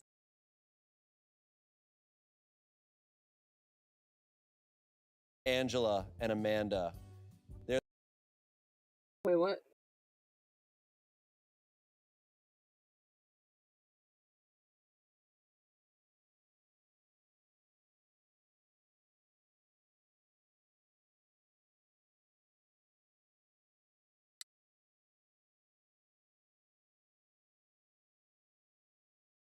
Welcome back to Reddit Stories. I'm Shane, and today's theme is all about the mess. We got some messy stories here, and with me are two of the messiest people I've ever known, Angela and Amanda. There they are, pretending to be asleep. Already bringing the tea, bringing the drama. Shut up, Dad. You're crazy. But what would you do if we were asleep? Yeah, that would have been so fun. Did you believe it? Did you believe it? Yeah. Did you guys ever hang out with your friends and then they'd be like, let's all be asleep when she comes back from the bathroom? Yeah, and you'd be like, guys. never that good. It never really works out. So it's all about messy stuff. Take your pancakes out. It's Saturday morning. What? Nobody ever takes pancakes out of what? Take your pancakes pancakes out. It's Saturday morning. Welcome to Reddit stories. I don't know. I'm thinking about like a funny. Where are they taking them out from? The cupboards? They don't cook pancakes in the oven. Look, these stories are gonna get messy, so let's get ready. Here we go. Our first story. This comes from True Off My Chest. Also was posted on Spilled Spiced Tea, a Reddit I've never heard about, but I'm guessing it's for spilled tea. Some spilled tea. Here we go. I think my husband's mistress thinks he is richer than he actually is. My best friend thinks I am a douche because I am keeping silent. Husband in quotation marks because we are not married legally. Throwaway, please let me vent here. He's 39, I'm 39, mistress is 29, my best friend is 39. We've been together for 14 years, living together for 11. There's so much exposition. Yeah. I know. Is there 4 people? So there's 4 people involved. So she's talking about her husband. She says, we've been together for 14 years, living together for 11. He came and told me that he was in love about 3 weeks ago. I was surprised at the lack of I had to give at receiving such information. I did love him, but maybe my love has always been conditional and its survival depends on it being reciprocated because it literally vanished the second he confessed to me that he was in love with another woman. He didn't want a separation, but to maybe open the relationship or let his feelings for her subside. No. I said it was over. It was like I never had feelings for him ever. He was taken aback by my indifference, which I thought, the audacity. Did he want me to be hurt and suffer? I told him that he should be relieved that he didn't cause pain. Instead, he has been sulking since. Last Friday, I got home and his mistress was there, sitting in my kitchen, sipping my tea. I felt nauseous because, seriously? I told him that this wasn't civil at all and to never be in my home again or I would call the cops. I went to my room and I heard her yelling at him for not standing up for her. Then I heard her saying something very curious. Why haven't you kicked her out yet? He was trying to tell her to lower her voice, whispering, later. We can discuss this later. She left and he came to me apologizing. He said, we didn't have sex here if this is what you're scared of. She just dropped by because I was working from home today. I told him that he had until the end of March to move out and to find somewhere to be during the weekends. This morning I changed all the locks. From now on, he isn't allowed in my place during my working hours. So if he starts later or finishes earlier, he needs to wait for me to come home and let him in. But his mistress's words stuck with me, so during the weekend, I have been stalking her social media. I think she thinks that he is rich, or at least that he owns my apartment. I think she also thinks that my parents' summer house and boat are his. Unfortunately, the loser has taken her there, probably bragging about his wealth because her hashtags were all about the good life. I was telling my best friend all of this, but she was more agitated than indignant on my behalf. She told me that he was scum not telling mistress the truth. I agreed, I know, right? But then she said I was no better, not explaining to her his situation either. I was dumbfounded, but she was serious. I told her that this wasn't my job to bring back mistress to earth. My best friend got very angry and demanded that I give her mistress's username so that she could warn her. No, I said, she called me a bigger douche than he is then. I don't know what's going on with these people. Have they gone mad or have I? When did our moral compass go askew like this? Can someone tell me that I am not insane? What a crazy situation. I also love that it's just mistress. Mistress. I know, mistress. So mistress is there. The mistress clearly thinks he's rich, but he's using all of her things. Yeah. Bragging about it. But why the moral compass needing to be about No, the friend is weird. The wife. Yeah, what's going on with You the have to warn him. The friend is saying The friend said saying you need to tell the mistress that he's not actually rich. not rich. Exactly. It's like, I don't understand what that. you don't have to look out for her at all. She's fine. That's not a lie that she needs to be warned about, right? Like, I think if he was like crazy or dangerous or something, it's like, hey, you should tell her that he's crazy. It's like he steals money. No, Be he's careful. like she's also hopping into a really messy situation, knowing that he's married or in another relationship. Like, if already you know someone's kind of a liar and a backstabber in that kind of way, you can't be too surprised if it turns out they're lying to you about something. This is messy. It's just super messy, but Literally. like all these people are kind of willingly like, Except for or the OP. mistress is kind of willingly in this weird situation. She's doing the right thing by just kind of pushing it all away. Really? I think that she should talk to both of them at the same time and go, I just want to get this straight. You guys know that house is mine and this apartment is mine. And everything that he owns is I mine. support that only in case this gets trickier if he continues to pretend, and that's going to be more invasive of her life. You know, she doesn't owe anyone anything, but like doing it as a means of just like. But if they're going to her house. Oh yeah, I think she's assuming that they've gone there. Maybe not. The good life. What a cringiest life. hashtag. Oh yeah. I don't understand. She likes rich things because the hashtags she The uses. good life? I've never understood. I've never understood. Like, there's a lot of times people don't understand. They don't know that they are the other person, right? I'm like, okay, I understand that. But to willingly go and be like, oh, this person's married, and I'm with them, and I'm gonna be in a relationship with them. I think that's, to me, I've always thought that's a little crazy. Me too. Yeah. Sometimes That's it's not just the a little. person, it's not the mistress's fault, but that person that they're dating could make them feel like they're the It's only just one. kind of really love bombing them, telling, Or just oh, like you're actually manipulating the them, being one. like, I don't, like, give me another month or whatever. Yeah. I'm gonna leave her. You're the one. And that makes them feel empowered to be like, I know I'm the other woman, but he loves me. Is usually what I Mhm. feel like I see in like Yeah. television, movies and stuff. There doesn't feel like there's a lot of context here. Like, No, it's a very like surface story in many ways, but still. So weird to be like, you have to tell him he's not rich. yeah, Some she doesn't have to people- warn the girl at all. No. On him. Her saying she's worse And than her her. husband is What's Some going on bitch. with the wild shit. friend? The Yeah, friend's the weird. friend The sucks. friend needs to take a shower wait because a she's messy. Is the friend friends with the mistress? You know, she sounds like just she's got very strong morals in her own way, and she feels very strongly about it. That's fine to believe that she should tell the mistress, but to say you're worse than your husband who's literally having an affair and Yeah. this stuff is Did the friend have an affair with the husband before? And maybe she was like, I fell for the boat. Yeah. I don't want her to She's fall like, for the wait, boat. that house is yours? Oh, Bunch of comments here. If the other woman had been completely unaware he was married, telling her would be the right thing to do. However, she clearly went into this relationship with your husband knowing he's married. So f her. She can find out the hard way. OP responded, oh, she knows who I am since she works with him and he wears a wedding band. Someone else said, your soon-to-be ex-husband sucks, and honestly, I don't think that's your friend. Imagine sticking up for the mistress rather than trying to make you feel better. Literally. Whether or not you are devastated, you may end up feeling it later on or not at all, but regardless, your friend should be there for you. Sure, you're getting your ducks in a row. I'd reconsider this friendship if I were you. The audacity of your husband to have his mistress there and her delusion thinking he could argue with you about it. They can live in squalor together. OP said, yeah, I was actually very hurt by her not being indignant on my behalf. It stinks. I have always been on her side during all her breakups since we were teenagers. Damn her, really. it stinks. Yeah. The last time I've said it stinks. It stinks. That seems messy to Lastly, me. someone said she was upset because she actually believes she has already won. He told her it's his apartment and that he will be kicking you out ASAP. She thought she was sitting in her new apartment at her kitchen table. She actually thought you were the outsider. I can't wait for her to find out the truth. Please update us when this shit hits the fan. And congratulations on standing up for yourself. This is the most satisfying post I've read all day. Whoa. I will say it's interesting her talking about like as soon as she found out he was having an affair, she's like, I just lost all feeling and I don't care. I'm like, that is like a What is that about? that is a real response that some people have, but it's like that's gonna hit you eventually. Yeah.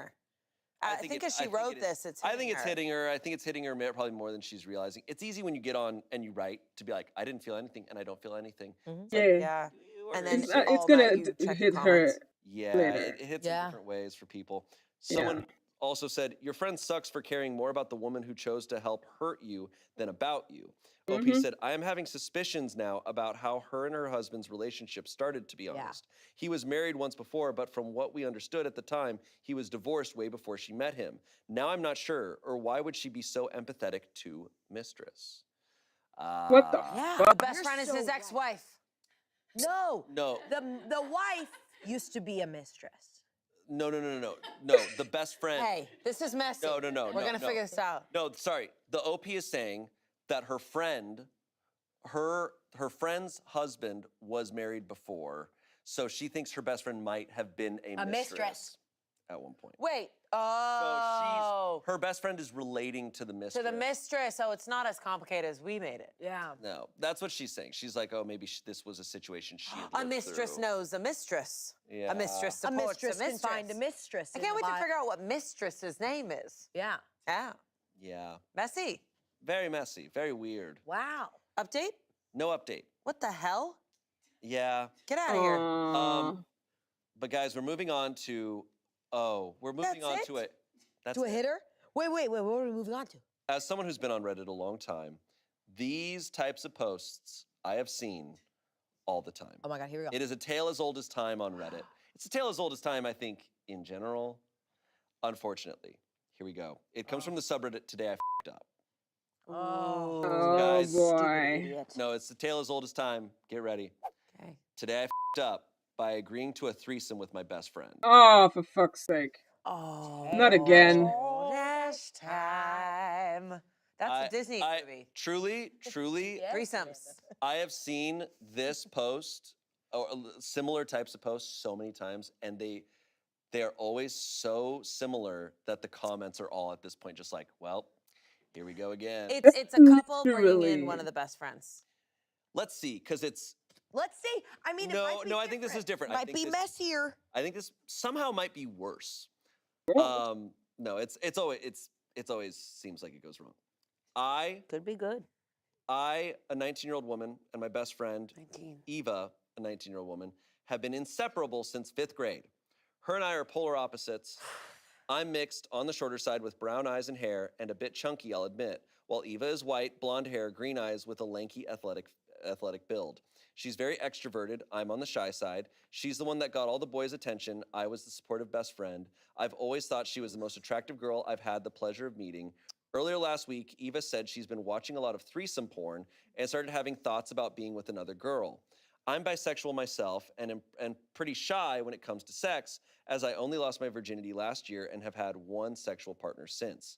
Eva, again, is the exact opposite.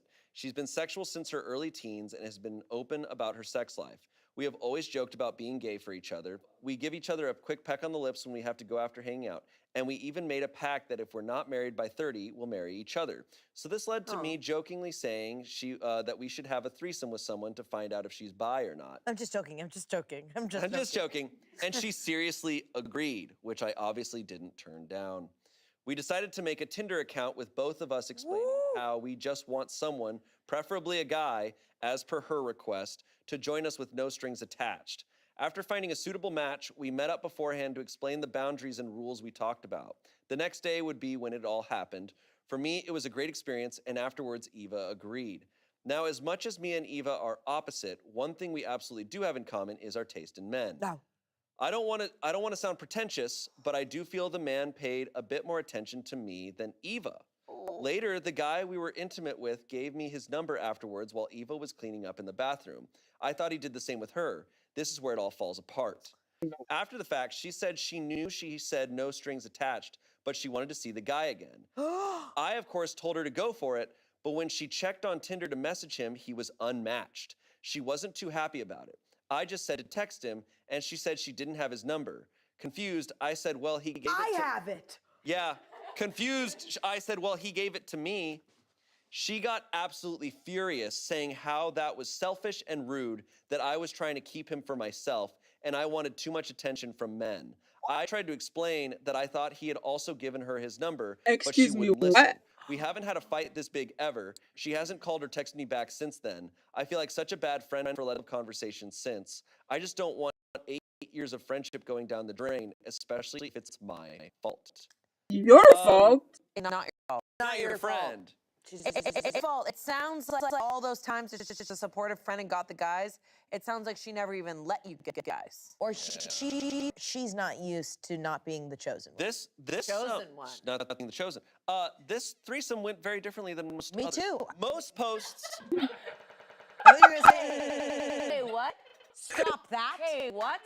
And I won't say to cut it out. You can leave it in because it's a simple mistake. I thought you were going to say, this threesome went very differently than the way I thought. Than the way this threesome is going. Don't do that. What? No. Oh, keep it in. I think we all knew what we thought we were getting into. This is different. We thought, because most stories are about a couple who then have a threesome, and they always choose someone that they know. Yeah. Never. And it always goes Is wrong. bad. She was a no-name off the street. The call And even was then, it's within the sometimes house. like, it's The problem wasn't with the third. It was with the two. The two. There you We had to go. open And the you know what? trunk. Honestly, the problem was very different than what I was even expecting in that case. The problem existed before. Yeah. This setup is relatively fine. Like, you're two friends, you're in college, you have a threesome, and then that person, it's like, if that person that is a stranger happens to be into one of you, it's just like, that's how it goes. I and also whatever. thought they were going to be into each other. Like, if it sounds like they. I know, it was a weird setup. But then I think power dynamics got in. I don't play. think this girl even gives a shit. She cares about being the one in power. What were their rules? Because they needed to talk Well, I about don't know. that. She didn't. I highly doubt they laid out any ground rules. My theater teacher, this is literally my Hello? theater. My theater teacher used to say this. She used to say, or not my it was like my acting teacher. I don't remember. Somebody told me this in college. Everything in life is about sex, and everything in sex is about power. Yes. Yeah, I heard that one before. It is? That's a Michael Scott quote. Wait a second, I don't think all sex is about power. And I don't think all life is about sex. So I don't think you should take Well, I sex think advice all from your life is acting about coach. sex. I don't know. I'll be honest. I don't know what life advice you should take from an acting coach. We're in a play. It's me, your acting teacher. Life is sex. Sex is power. But I think this has nothing to do with the girls, who I thought were in love. I think it has to do with that girl and her ego being damaged. Yes. And I think it got in the way of what could have been a really special moment. Yeah. No, it sounds really sad. I mean, the way this girl's describing it, just like, I haven't had many partners. I'm shy. I feel insecure. And then this guy happens to be into her, and her friend just cannot handle it. Yeah. And it's not like she did anything. It's just this guy gave her number, didn't give her number. It's pretty clean cut right there. Can't really. He liked her. One girl got a call back, the other one didn't. She needs to call back.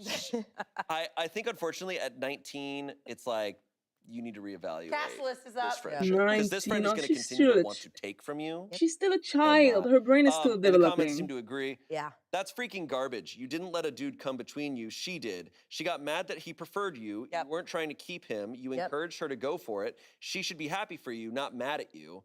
6,000 upvotes. Someone said, you did nothing wrong. Give her some time to cool off. But if she refuses to move past this, then the friendship wasn't as strong as you thought. Yeah. I'm sorry this happened. Fighting with long-term friends always sucks, and I hope she comes around. It sucks. Lastly, someone said, I do not want to drive a deeper wedge into your friendship, but just ask yourself this question. Has your friend, consciously or unconsciously, been friends with you only because she feels better about herself when she's around you? Because according to you, you've always been encouraging towards her, and she always had all the attention, and she now is not able to digest it the minute you are getting a little attention over her. That's a good one. You could read into a lot of like why she wanted to have a threesome with her. It's just like, is it this thing of wanting to feel better? Like, yeah, would she have a threesome with anyone else who she thought was like maybe hotter than her? Yeah. that comment. Yeah. I think she underestimated, like, a lot of guys, like, the male gaze is different than what she probably thought. And it's just like, this guy was into her friend. It was into the OP, like. Ooh. And the It friend, is what this it friend is, cannot man. handle it. I don't know, this guy they both liked, that was both their type, was into OP. Can you imagine going on Tinder and seeing that post? We just want a guy, no strings attached, 2 hot girls. Can you imagine their inbox? Back when I was single, I'd be like, I'm gonna get murdered. That's a murder. Wow, I'm glad I'm not a dude. I probably would have died in the first 5 seconds. I would have been like, that's awesome. Well, in this case, it would have worked out. Actually, would have been great. OP said, in response to that last one, I personally don't think so. She's been just as helpful and encouraging to me in the past. I'm very secure with how I look, but she is admittedly the prettier friend. But she has always helped me with my self-confidence. Okay, so I'm thinking a lot here. Yes. Where sometimes, and I wonder if this works in male friendships too, but in female friendships, I've noticed sometimes or just in any friendships, I'm sorry, it has anything to do with that. It's like, who is hotter has more power sometimes. Even in just like when you're like 2 girls growing up and you're like, oh, the hotter, she gets it because more boys like her and yeah, and she has the better clothes and she is the prettier one. So yeah, remember always being the friend, right? And like it was like the hot girl was like the one that called the shots and made the things. And it just seems like she was the it girl, and then all of a sudden she wasn't. Yeah, I don't relate, but I never had those types of friend dynamics. Yeah, I think it was like girl world in high Girl school. world. And it was just like rough. It's not just in high school. Yeah, in college too. I think a lot of people are. I think it could be, just in general. it's not as like much now, but it's definitely a thing. I always had groups of friends that were boys and girls when I was younger. I think that was in the acting world. There was so many girls that like I was friends with a lot of girls, so the dynamics were just not the same. Yeah. I never had like a group of bros that I hung out with. So. But it is a little bit like Mean Girls, like where it's like the hot one kind of, it's get in, loser. We're going shopping. Like yeah, it is she's the one who owns the car. Yeah, or people who went to high school attractive. Sometimes just start life being like, I'm incredible. I think also if you get that type of attention in high school, it builds this confidence that not a lot of people get to build at a young age. So when you start to build it, it's so strong that when you have a friend who doesn't necessarily have it and kind of attributes their confidence to that friend, they almost feel like they owe them something. Yeah, well, there's a difference between confidence and ego.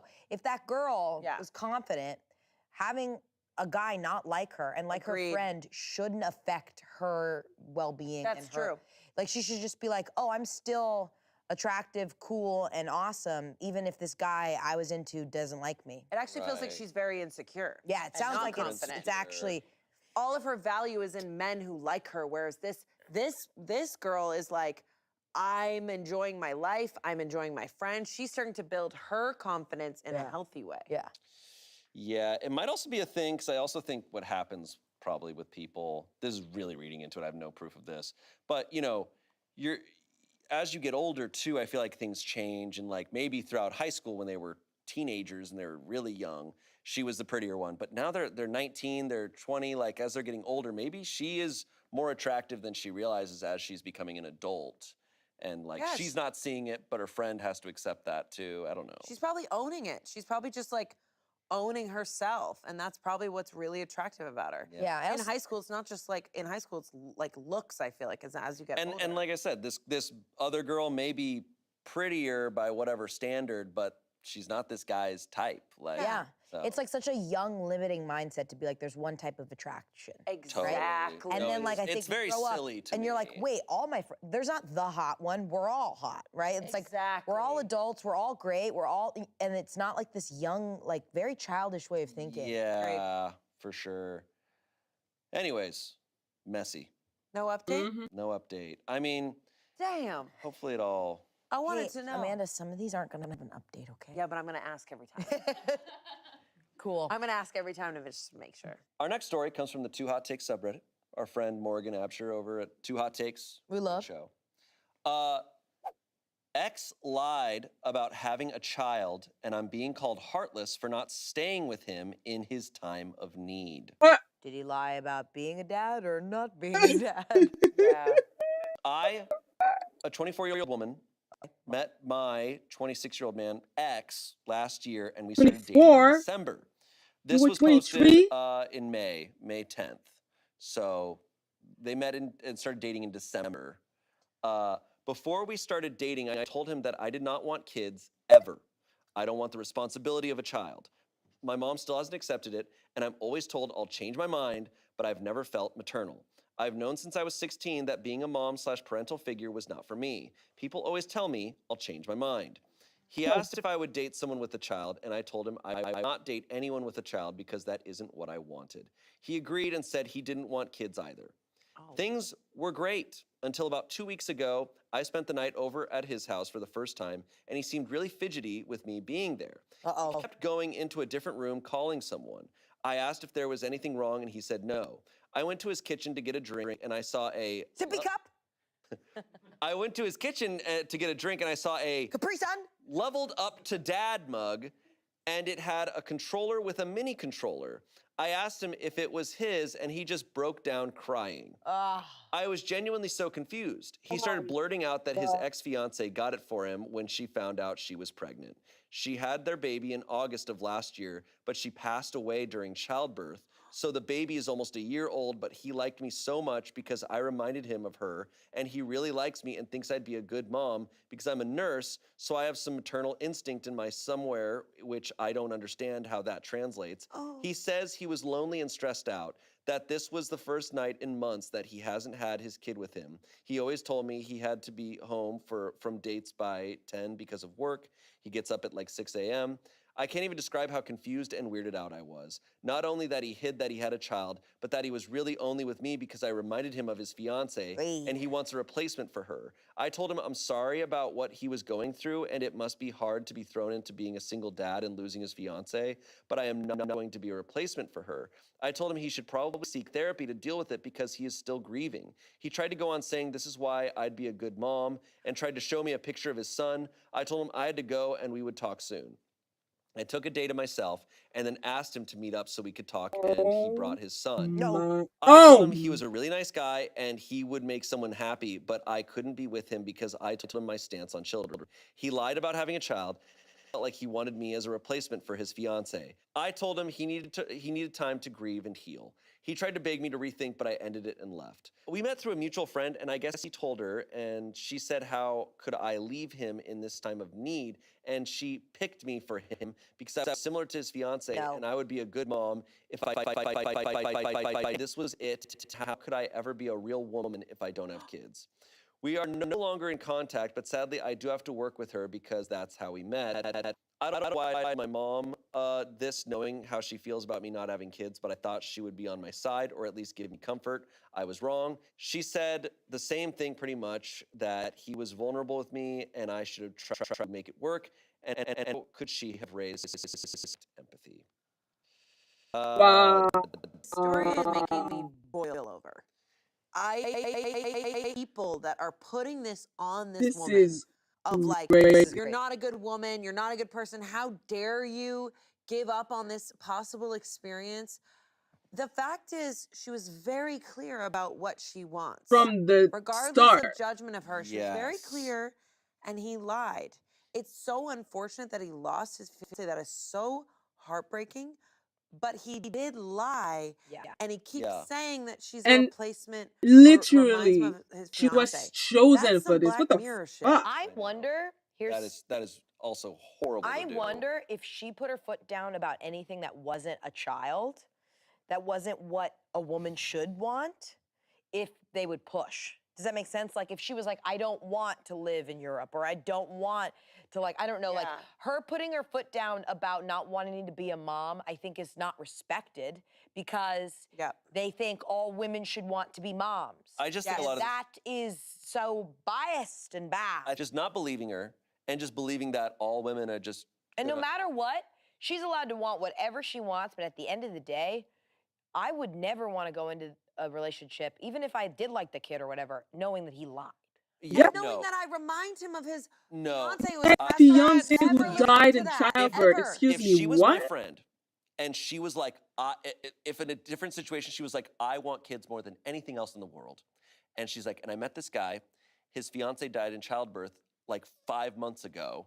And he says, I remind him of his ex-fiance or his fiance who just passed away. I'd be like, do not get into that situation. Yeah. That's not gonna end well. No. This is him in a horrible time of grief, trying to mend it by replacing you for his fiance who just died. That is not gonna be a solve. Somewhere down the line, years from now, this is all gonna fall apart. And that's not how this works. He's in a horrible place. He has every right to demand help from everyone in his life. He could be talking to his family, friends, and being like, I need help. I am alone raising this child. He has every right to be doing that right now, but coming upon a stranger who and lying to them and trying to trick them into replacing your fiance who just passed away is the last thing you should be doing. It's kind of giving like he's truly in grief. Like he doesn't even realize. He's like forcing. In a way, knowing the whole story, I'm not as mad at him as I am the friend who picked her for him, knew the whole situation and set this up. He is not in his right mind right now. No, but the friend is disgusting. Wild. I wouldn't say a friend. I would say it's that's not. No, I think it sounds it's a like coworker. It's like a coworker who set her up to be like, you're a replacement. Yeah. And I chose you No, for this. and frankly, I think if I obviously can't relate, thank God, but if you have someone dear to you who passes away, I don't think your next relationship should be based upon they remind me just of them. That is not. That means you are not ready. He is giving grief. He is not ready to be in a relationship for a long time. Also, where is the kid all day? I don't know. No, And he who said this was drops one her of off he at said 10? he said this was one of the first times that he was able to be away from the kid, I think. Yeah. But I don't know. I know he's a he said single he was father, at so I'm the- sure this is really tough. No, I bet it's so But- hard. It's and I really bet his hard. friends, like this friend, whoever that person is, just wants the best for him, and they're like blinded by how bad this situation Correct. is. That they're not thinking about Thinking straight. outsiders that are also have lives. But Yeah. the sheer fact is that And once. she explained what she needs, Yeah. she explained that she was lied to, and then people Yes. are now against her. It feels almost like a It's bit of messed a up. witch hunt. There's no It's gaslighting, really. circumstances where you're allowed to lie and manipulate, right? He's in one of the worst situations a person could be in. You still don't have the right to lie and manipulate someone. I think I'm just triggered by the less of a woman thing. I think It's I think it's really triggering bullshit. because it's like all women can't have babies. So stop making that a woman thing. All women, unfortunately, some want babies and some actually physically can't. So I am so sick of people putting that pressure on women. It's like, well, don't give up this opportunity. It's like, well, maybe I don't even have the opportunity. Right. Like, I'm just like, And it's stop talking about having babies as like a normal, casual thing when a lot of people struggle to even have them. And you don't even Yeah. know what's going on in someone's life. And even Exactly. further, I think it's because obviously like would be her, not her biological child. I think it's this societal pressure of like, you're a woman, you need to take care of other people, and it's like, Yeah. Especially damn, a man was vulnerable. It's like, he won't do that often. The bar- Jump on that. the bar is so low that he's like, he was vulnerable, so you better do everything to help his life. No, he lied and he got caught. So No, then this he is cried. very, very shady. Literally. He blatantly lied. He said, "Oh, I don't even want kids. I don't even like." He's He's fully lying to No, her. he's deep in grief. They right now. tried to fully like Gaslit horror movie this trick her woman. into this situation. Or in This is a his horror brain, movie. he's like, I could take it back. I could rewind time. I could think make he's this not go well back. right He's now. not I could well. fill this void quickly. He's not well, and yeah, that's understandable. I feel bad for the kid. I feel bad For for the whole situation. Yeah. But like I said, there's no situation where you can lie and manipulate someone. A bunch of comments here. Every single person in this story who isn't you is a manipulative piece of shit. You have no obligation to become this guy's bang nanny. That what a set of balls on your mutual friend and this guy. Nanny And your is mother needs a crazy. timeout. You don't lack empathy. What you have is good boundaries and a healthy self-respect. If your coworker causes you any grief at work, go right to your manager/HR. Someone else said, if anyone in your life questions you about this, the answer is that he lied. Lied about his whole life. Whether it's kids, job, family, whatever, he lied. That is not the foundation for a relationship. Your work friend is a real piece of work. Lastly, someone said, you did the right thing by ending the relationship. He is a liar and a user. Your friend, who is also a liar, can step up and be his partner if she thinks he is so needy. As for your mom, Exactly. ignore her guilt trip. It was never your responsibility to give her grandchildren or be a mom to someone else's child. Correct. Your duty in life is to create the life you want for yourself and take care of yourself. Okay, yes. Yeah. Slay comments. Period. Love the I mean, comments. I think the whole you'll change your mind thing is so f***ed up. I gasped when you said he brought the kid to the park. Yeah. Because that is so manipulative. Like, oh, once she sees the kid, I She's really, gonna change it's her really mind. this like such this messed up, outdated idea of like, oh, those instincts will kick in and We you'll need become to- a mother. It's like, Also, we need to stop using our kids. We need to stop putting all of our anxiety and guilt and stress and worry into our kids. Like, what if we're putting all that in them and then bringing them along? he's being Sorry, what did you so selfish in that moment. And not he's even thinking using the about his kid to seal the deal. Look, Yep. I hope Oh my God, my someday car. he finds a person who wants to enter his life and be Definitely. a parent to Exactly. this child, but he needs to do that from a healthy place where he's no longer grieving and he can't replace his wife. What he should be You looking can't for- replace his fiance. Yeah, he shouldn't be looking for someone that reminds him of his fiance. He should be looking for someone that wants to be a mother. Yeah. He's looking for qualities and, you know what I mean? He's actively seeing a woman say to him, I don't want to be a mom. So he should walk the other way. You know what I mean? He should not. That's all he should be looking for, plus what he wants. But like, he shouldn't be looking for someone like his wife. He should just be focusing on getting Feeling. through being a single dad for 1 second Yeah. first. And then, but honestly, I do wish him happiness. I really do. Like, grief does crazy, crazy things to you. And then when he does like hit it off with someone who wants the same things as him, that'll be beautiful. Yeah. And it won't be like shoving a puzzle piece in the space that doesn't Exactly. No, I mean, taking it out of even this situation, like, can you imagine if you met someone who didn't have a kid, who was just like, yeah, I broke up with my ex last year, looking for someone who's just like her. It's like, you'd be like, all right, that's no. Yeah. That's bad. Exactly. 100%. Is there an update? There's no update on that one. I think she got out of that one. She fully got out of that one.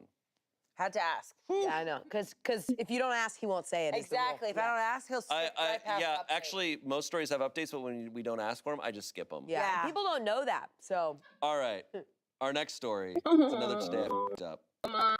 Today I fucked up by canceling my roommate's favorite TV show. This didn't happen today, but many, many years ago when I was in college, my roommate was obsessed with this one particular TV show, which I was also a fan of, but he was very into it. He joined different forums and groups about it. He participated in chat rooms about it. He was obsessed. At the time, it was up in the air as to whether or not the show would be canceled. So, being an immature 19-year-old, I decided to have a little fun. I had recently found out about this service that would distribute anyone's article for free. Knowing that my roommate had alerts set up for everything to do with this show, I was fairly certain that if anyone was going to see what I was about to do, it would be him. I wrote an article announcing the cancellation of the show. I started it off making it sound very official and professional, and then deliberately threw some bizarre statements into the article, things that would never appear in any official announcement. I looked it over, sent it in, and promptly forgot about it. The next morning, I got up, jumped in the shower, and started getting ready for class. I heard my roommate shout, "Oh my God!" I walked back into the room and asked, "What's going on?" My roommate looked devastated. "They canceled it. They actually canceled it. They're idiots." I asked him why they had done that. He proceeded to read the rest of the article out loud. As he reached the bizarre statements, he got a confused look on his face, held his hands toward the screen, and said, "What the hell is this crap?" I burst out laughing, and my roommate realized he'd been had. He shook his head. "You're an ass. Seriously, dude? How did you even get that out there?" We had a good laugh about it. He vowed to get me back, and I went off to class. Later that day, I walked into our dorm, and my roommate had a huge grin on his face. "Congratulations, dude. You're famous," he said happily. "What did you do?" I asked.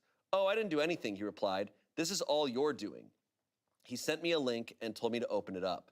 The link opened up to a post on one of the fan forums of the show. The subject was the show's cancellation, and the post was a direct copy of my fake article. Below, people were reacting with devastation and pure outrage at the network's decision to cancel the show. They had overlooked the bizarre statements and had taken the fake article as an official cancellation of the show. I couldn't believe that it had spread so far.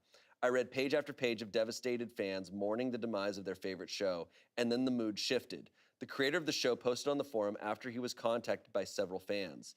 The post was along the lines of, "Well, I hope we're not canceled because I'm at the office and working. Now I'm fielding phone calls from my writers asking if they still have jobs." Oh my God. "Oh shit," I said. My roommate burst out laughing. "Oh shit is right, dude. Keep reading." As I continued to read, the tide of the comments turned from angry at the network to angry at whatever fucking head decided to pull this stunt. These people were out for my blood. They talked about tracking me down and beating the crap out of me. That was when I learned that my roommate was far from the most devoted fan. At least he found it funny. They wrote to both the network and the show creator, encouraging them to serve paperwork on the service I used to release the article in order to find out my IP, which would have traced to the college and likely resulted in disciplinary, if not legal action against me. I spent the next 2 months thinking I was going to get expelled or arrested. Meanwhile, my roommate just laughed at me every time I got anxious and told me it served me right. The following month, the fake article was referenced by TV Guide and is still mentioned on both the IMDb and Wikipedia pages for the show. As for me, well, I haven't spoken about this in many years, and I'm still choosing to use a throwaway because my regular account has a bit too much of me on it. What show do we think it was? Oh, man. Lost? Maybe it was Lost. This feels... It doesn't say?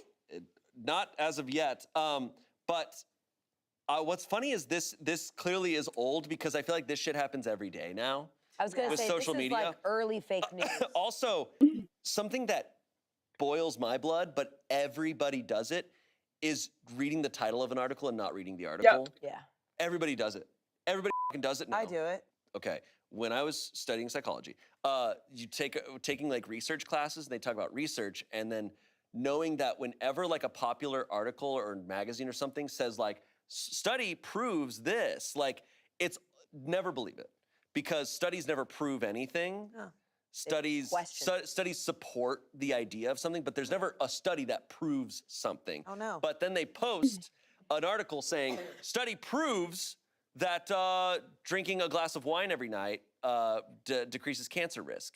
And it's like, That's well, not it does. true? Red that's wine not does. true. Yes, no. it does. Red wine does. Everybody knows that. A glass of red wine, it improves heart. life and decreases cancer It risk. cures your heart. I've read so many article me titles. too. Look. You're crazy. You're crazy. Okay.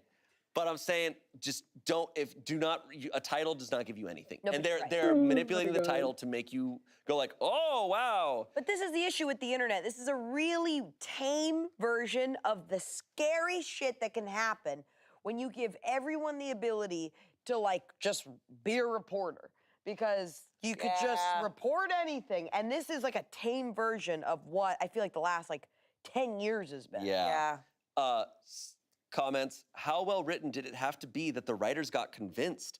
The OP said, to be honest, it was pretty bad. On top of that, the company that put out the article made several edits to it before putting it out that made it make no sense. One that I remember was, we can't justify production costs, became, we can justify production costs. Someone on the forum even commented on how poorly edited it was. Someone else said, I think you'd be protected as it's a parody and it's not your fault they believed your lie. What is the show? Update.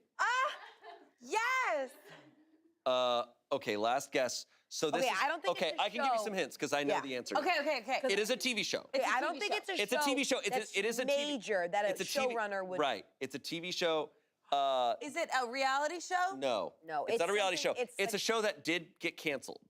So, and they were saying like, oh, it's a show that was always seemed like it was going to get canceled. It didn't run that long, but it had a very strong fan base. Pushing Daisies or something. That's Hannibal? a really good guess. That's a really good guess. Like something that It's was from like, a little bit earlier. Roswell? No, I like that guess though. Okay, I'm gonna give you a hint. It's a teenage girl and she's a detective. I believe, Alex Mack? No, that's Nickelodeon. Joan the Joan. Wait, she's a teenage girl. Not Joan of Arcadia. Not Harriet the Spy, the show. Joan of Arcadia was No. such a funny show. Hold on. She's a hot teen. I think The maybe, girl who was God in high school. No. She's a hot teen. but around that era, maybe a little bit, yeah, around that era. Oh. Jessica Justice? The show with Jessica Justice? No. That's hey, too adult. No. So Sabrina. Sabrina. All right, guys, no. Just woke up to see that someone guessed Done. correctly that it was Veronica Mars. Mars! Veronica Mars! I'm so dumb. Emily You were literally thinking- asked me if I knew Veronica What's Mars Veronica today. Mars? This happened in 2006. Oh Christ, my Mr. God. My comments may That's still why, need manual approval, so I 2006. don't know if they're showing up. But as promised, I can confirm that it was Veronica Mars and Rob Thomas joined the Television Without Pity forums to confirm the show was not canceled. The forums are since defunct, so the link on the page is dead. But here is where it was. But I know the show did get it ended pretty earlier than it should have. Or I feel people like say. that's what they But I know touched it was such a big deal that remember it got like a kickstarted movie. Yeah. Like sequel, like it was. did. I know that the fan base for it was like They did a die parody hard. of it and Forgetting Sarah Marshall, remember? Yes, At the they beginning did. Of that? Yeah. I feel like this kind of thing, what happened here, happens in like gossip mags and like politics all the time, where someone says something and they're like, oh my God, it's true. Oh my God, oh my God. Star But Magazine. like it doesn't really happen a lot in entertainment because you're like, Survivor was canceled. No This one's gonna be like, this wouldn't be as big of a deal nowadays because I feel like on Twitter every day some sort of false information spreads. Veronica Mars. Yeah, but back then this stuff would spread and the source would be hard to find. yeah. So it's not like because with the internet now you can just really figure it out immediately. Messy. Very messy. You ready for the next story? Yes, sir. Okay. Got an Am I the Asshole post here. Ooh, fun. Classic. Am I the asshole for telling my husband he's too broke to be so sexist? No. Okay, let's hear him out. She's not. Throwaway account. So my husband comes from a traditional family. Mom's a stay-at-home mom. Father was a sole provider. I come from the opposite. My mother pretty much forbade me from ever being financially dependent on a man and drilled that into me early on. My husband worked hard to unlearn the values he saw replicated at home. He Okay. often more than pulled his weight at home, was an engaged and present father, and a genuine partner. The one thing Good. that grinds my gears is how much he puts on the opinions of his family. I get that we all want our parents to be proud of us, but this is too much. My in-laws are staying with us for 2 weeks. Our usual MO is I prep breakfast, we all eat lunch at work/school, and my husband makes dinner. We have a cleaner, but she's on holiday, so in the meantime, we're do-it-yourselfing the cleaning, where it's down to everyone to keep their space clean, and common spaces we all clean. This is how we've always done it, and it works. My in-laws hate that I'm one of those modern women. They hate that I work, they hate that I don't find my purpose in being a wife and mother, and they hate that my husband pulls his weight at home. And I hate them. We spoke pretty frankly early on, where I established my boundaries and told them I won't be chastised about how I live my life in my home. When I am a guest in their home, I accommodate their ways and play the daughter-in-law they wish I was. They have, for the most part, respected this. I got home yesterday after work, tired and starving. I typically get home 6:15, 6:30, and we eat at 7 p.m. I said quick hellos and ran up for a pre-dinner shower. When I came down, I went to the kitchen to help set up for dinner and found nothing ready. I asked my husband about it, but he wouldn't look at me, and his mother answered that he hadn't cooked anything. She told me I needed to do my duty as a wife and cook for my family. My coward of a husband still wasn't looking at me. I just walked away and ordered takeaway. I dished up for me and my kids, and we sat at the table to eat. My husband and his parents served themselves and joined us. My mother-in-law was still going on about what was wrong with me and why I was a failure. I asked my husband if he had anything to say. He said his mother had a point and it wouldn't hurt if I acted more like a proper woman and took better care of my home and children. He said tradition was tradition for a reason, and it was kind of insulting that I thought I was too good for how he was raised. This is where I might be an asshole.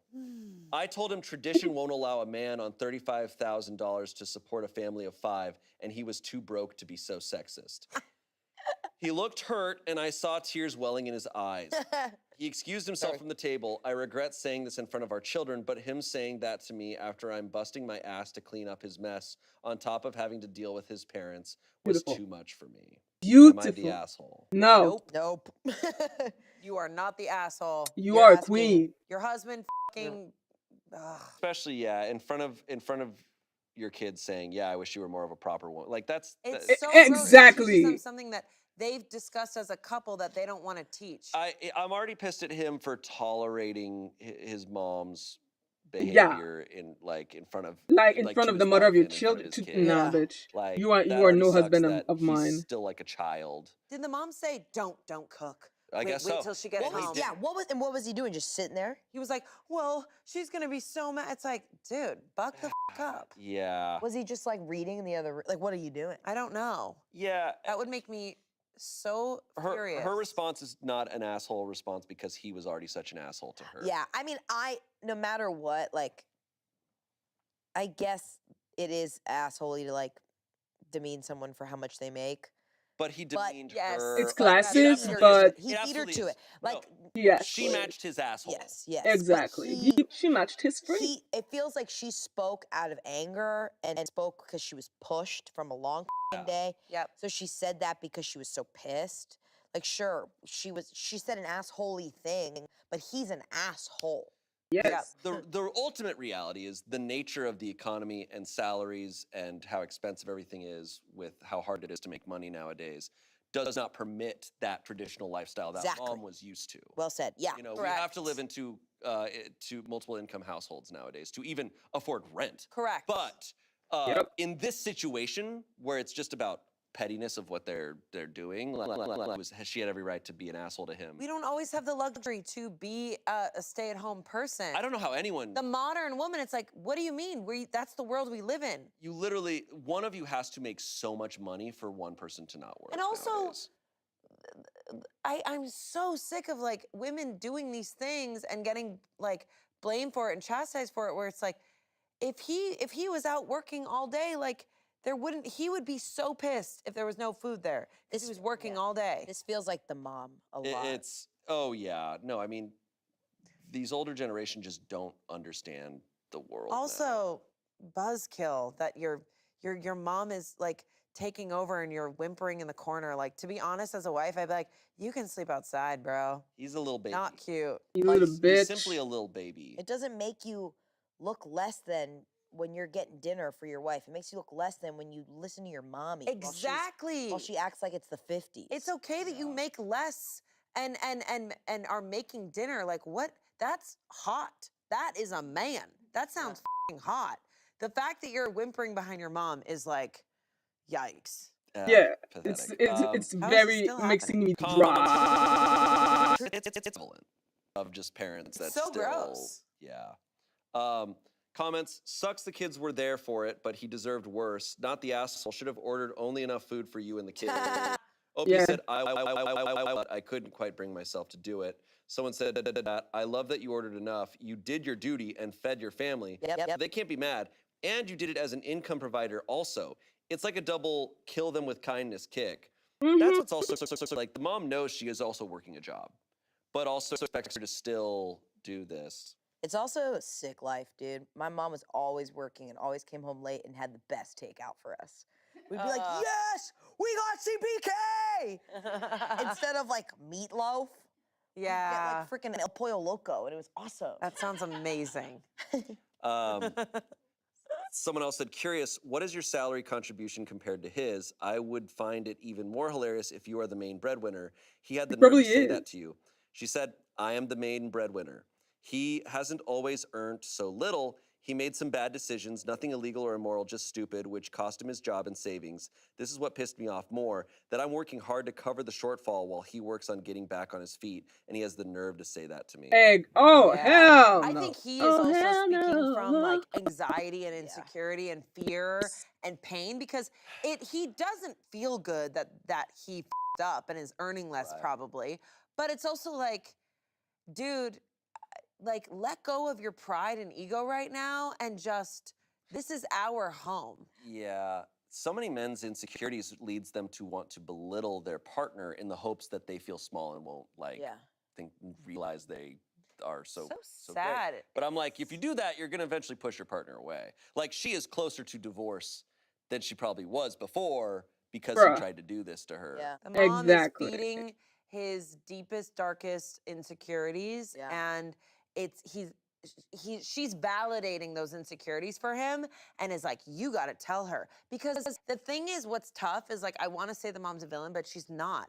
That's the way she was raised. That's the world that she was in. But it's that's up to all him. She knows. It's up to him to protect his marriage. He has to change his But mother. boundaries. It's like when they You got need clear married, boundaries. that's a them issue. Like she has no say in his wife's finances or the way she lives her life.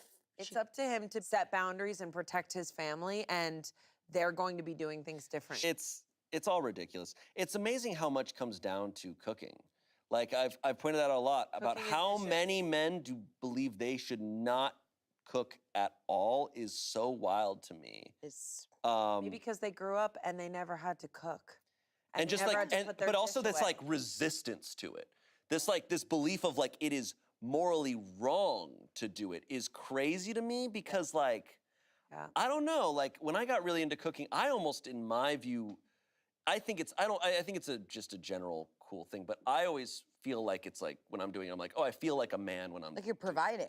I just feel you feel like such an adult. I don't view it as a gender thing, but no, I think if anything, moving forward, I feel like it's such an opportunity for families to do it all together. Show love, like feeding your partner and your family is the definition of like protecting and providing and showing love. Lastly, someone said, I don't even think it has to necessarily be some horrible thing that the kids know the family can't get by on dad's salary alone. Not being able to support a family of 5 on a single income is nothing to be ashamed of. I hope OP explains that to the children, and her husband for that matter. Frankly, the real problem here seems to be that the husband is a bit of a pushover, which is particularly problematic when he's around his bulldozer of a mother. Husband needs therapy. Mother-in-law needs to back the f off if she wants to continue being welcomed into their home. I also wonder what this situation was, just stupid thing, which cost him his job and his savings. What I feel bad for the kids is that they're seeing this situation where their parents are like throwing these insults at each other instead of communicating effectively. They're witnessing the mom probably giving them mixed messages. They're not getting like a straightforward like boundaries and being Kids taught. are adaptable though. I do think that like kids know a lot and then yes, you shouldn't fight in front of your kids, but sometimes it's like You have to. It's better to just communicate with them what that was. Kids aren't stupid. No. Too. Like they recognize what's going on. Yeah. But yeah, it's Is there an sad. update? There's no update on that one. All right. Moving on to our final story. Okay, our final mess. Here we go. This last one comes from Emma the Asshole, but it ended up on Best of Redditor updates. Uh-oh. You're gonna get all your updates here. I do love it. Okay, this is gonna be fun. This is gonna be fun. Yes! These We are the do best. love Best of Redditors We're gonna updates. come back for more. Yeah. All right, I hear this is a doozy. Oh boy. Am I the asshole for asking my friends what flavor their wedding cake is? Seems harmless. We're f***ed. What possibly could happen go wrong. here? Everything. What? Because wedding is involved. True that. Everything. True that. Food. Food. Cake. I, a 22-year-old woman, am in the wedding party of my friends we will call M, 25-year-old woman, and Ro, a 25-year-old man, who will be getting married in about 2 months. I have been really excited for the wedding since it'll be an opportunity for all the friends from college to get together for the first time in 2 years. Not to mention M and Ro are my best friends, or at least I thought they were. Spikes the camera. Or at least, I thought they were. We have a Discord for all the wedding stuff, and they have a channel about food. They've been really good about being open about the food they intend to have at the reception, including vegan/vegetarian/gluten-free options for everyone, and answering questions, so I didn't think there would be any contention if I asked a question.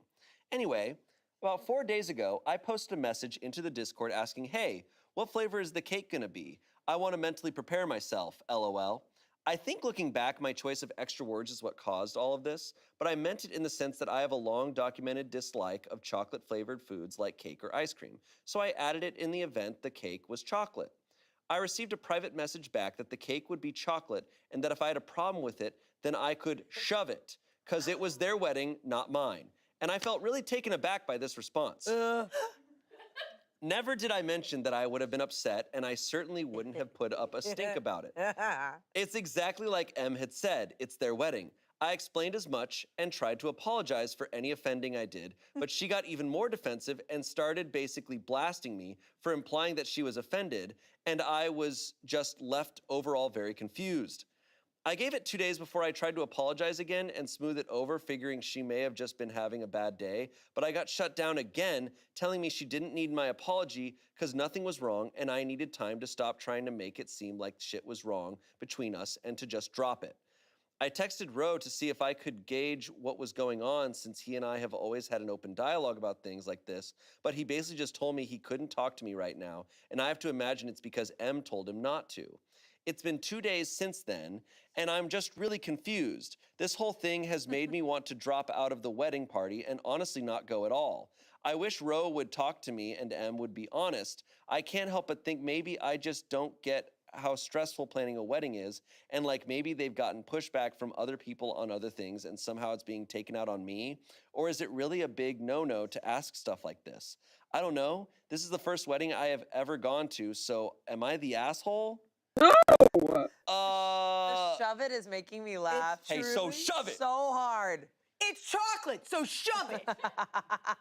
It's making me laugh so hard. Okay. That was the straw that broke the camel's back. Can I say, she might have had a million people go, I can't eat this, I need vegan, I blah, blah, blah. And it was probably the last one, and that was the friend that she trusted the most to go, it's fucking chocolate, shove it. And she's like, you know what, get off my ass. Yeah, I'm done. From everything I understand about weddings, and especially if it's like, it's 2 days or yeah, stress. in about 2 months. You know, I know it's stressful, so if it's like, hey, what flavor's the cake so I can be prepared? It's gonna be chocolate, so shove it. I'd be like, you got it. Like, just like okay, like, cool. Also, Okay, I think the couple sharing all the food ideas with their wedding party is a mistake. Because you're giving them a seat at the table. When you give them a seat at the table, then they can ask You're questions. the godfather? They can ask questions. She was like, here options. So then someone goes, okay, then what are the dessert options? Yeah. She goes, get off my fucking back. Yeah, it's like, well, you opened up the door to an entire wedding party of food. Never do that. Look, These are the food options, and look, you'll notice them when you're there. There you go. Here's the thing. I've talked shit about dry weddings and all sorts of stuff, and I'm like, if I get invited to a wedding, I'm not gonna try to say anything. I'm just like, I'm going, and it's your wedding. You get to decide everything. Yeah, you just go. Like, if I show up and it's like, hey, for dinner, we're having cardboard, I'd be like, I guess we're having cardboard. I bitch on the way home, but I'm not gonna bitch to the bride on a dinner. Yeah, talk shit to your friends. You go, yum, cardboard is delicious. Thank you so much. Congratulations. Also, I'm sorry. Cardboard is so You guys are a delicious. beautiful couple. Congratulations. The cardboard was beautiful. This cardboard pairs well with this Merlot. It was absolute congratulations. I hope you guys. Why are we Mark Wahlberg right now? Hey. Here's my question. Why? I agree. I agree with what the general consensus is, but I also am like, why does this guest have to know the flavor of the cake? True. Because he doesn't like And I will chocolate say, cake. I can You understand. give a mouse a cookie. I understand what the amount of pressure of saying like, hey, what flavor's the cake so I can mentally prepare myself is like. It's a little rude. It's a little rude, And yeah. also, and here's also a mistake, I think. Here's a mistake. Writing things out and typing it out and sending it via that can be read so many wrong ways. Did she say LOL after too? Yeah, she did. Nightmare. Yeah, Nail in the coffin. if I would have just, I would not be asking that question to the bride and groom over Discord. I would have asked the person, be like, hey, what flavor is the cake gonna be? You know? And then she just goes, boom. Yeah. She flies back. I don't It's know. chocolate. I think there's a lot of history here. Wait, so there's more shit happening. Oh, we're Yeah, because there's an update. Okay.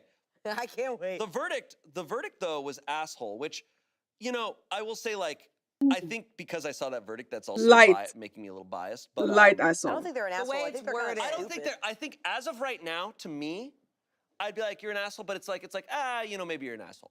Yeah. But I'm like, this is fine. That's But I fine. would also, I'm going. Their response is intense, but maybe because they're stressed out, maybe because of underlying things. I'd be like, that's Jack. He's an asshole. He makes everything about the cake. Yeah, but I Mark wouldn't- Wahlberg right But over I will say, her saying, I'm thinking about dropping out of the wedding party. I'd be like, you're making this about you. Yeah. Okay. I do think Well, sometimes, get her. especially Like, when this is they're dealing with intense. the wedding, her apologizing so much and like asking Making is it like worse. she's making it about her, and it's like you need to you're being Let it selfish. go. in that way. We told you to shove it. Just walk away. Fine. Okay. I understand. First OP. update Oh my God, there's multiple. from username Row. Apparently, yes, the Row from the story. Shove it Shut has the entered the chat. Fuck up. Not Shove It. That was the bride. Shove it. That was That was M. M. Shove This it's is Row. betrothed. This is Row, but she reached out to Row, and Row was like, "Hey, I can't talk right Hey, I now." can't talk to you. M's gonna Okay. kill me. He responds saying, "Hey Izzy, not surprised you didn't share the whole story. You never do. Just like last year's surprise party for M. TLDR, Izzy here spoiled the surprise and tried to claim my present was hers.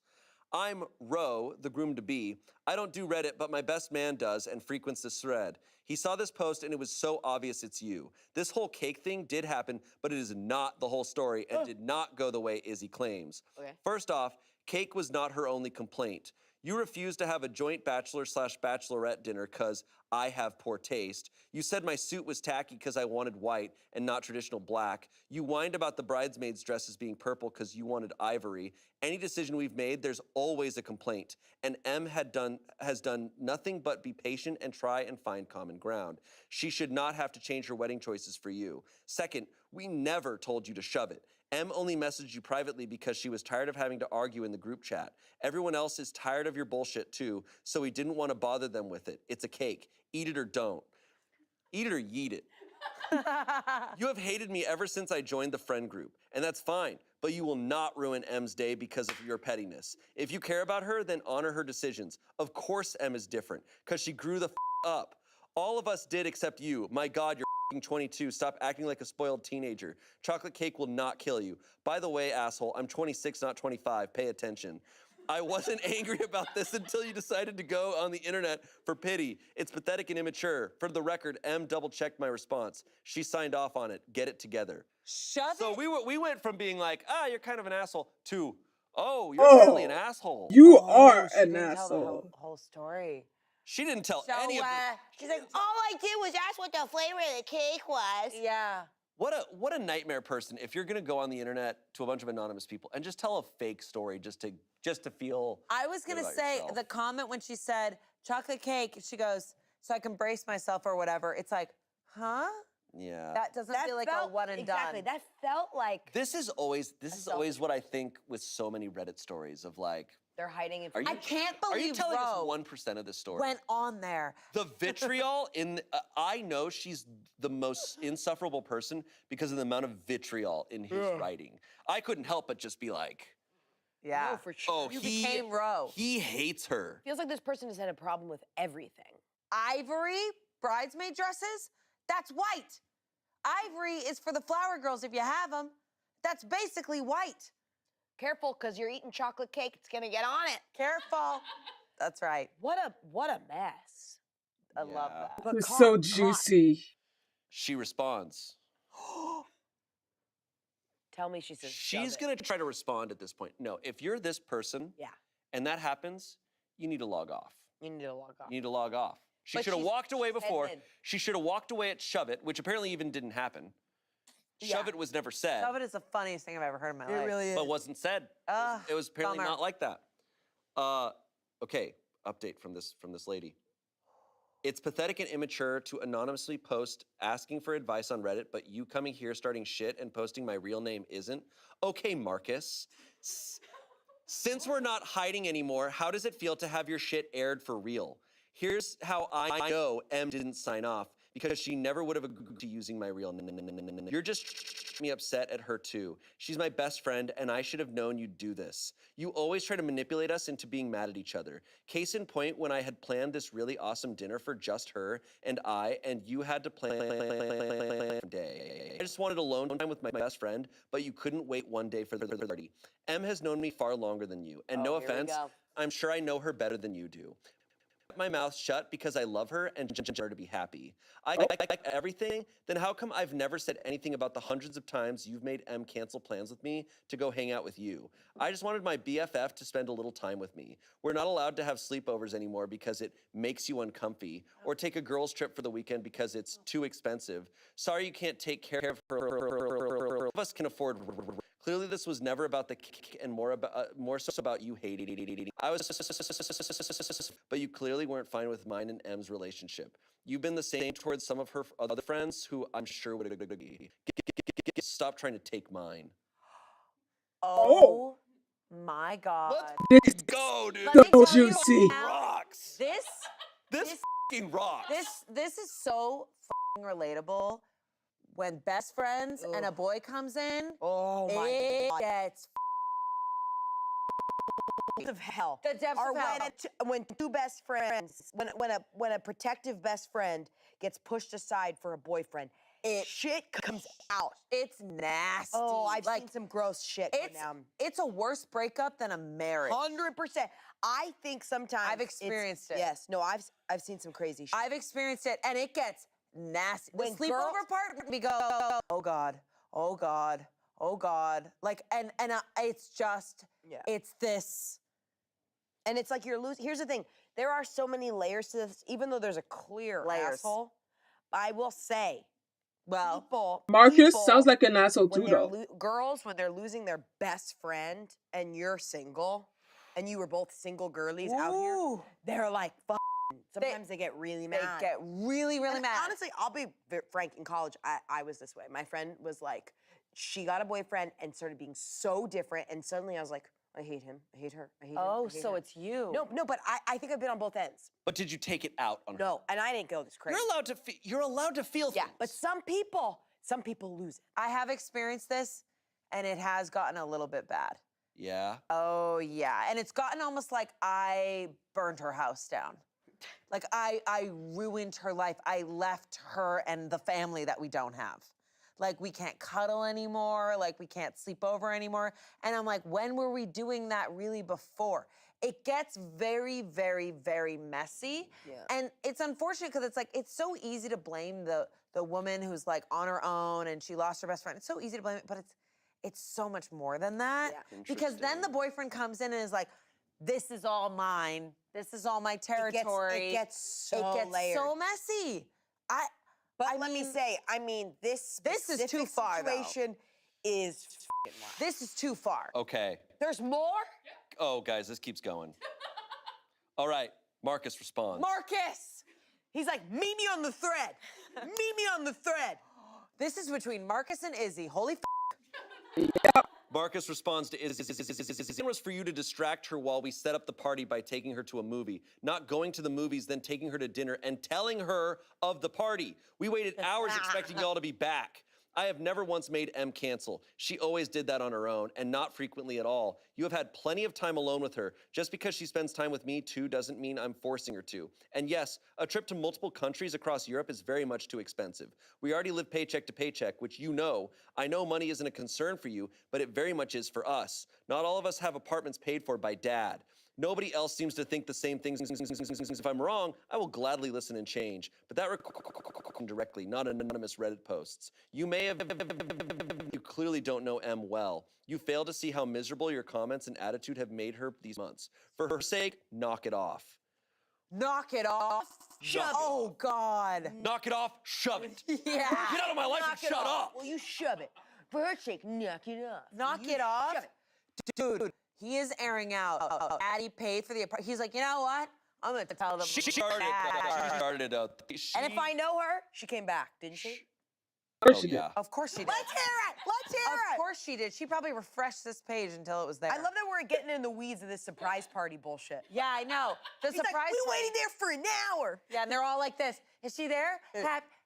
Happy? Oh, God, she's not there yet. Oh, but what about That's her? so messed up to like have a surprise party planned and be like, okay, you'll take her to the movies and then come back, and then she just like goes to dinner afterwards M and just. is probably so stressed out right She's now. just and like, oh yeah. I can't imagine I'm about to get married and my fiance and my best friend are having this happen. Fighting.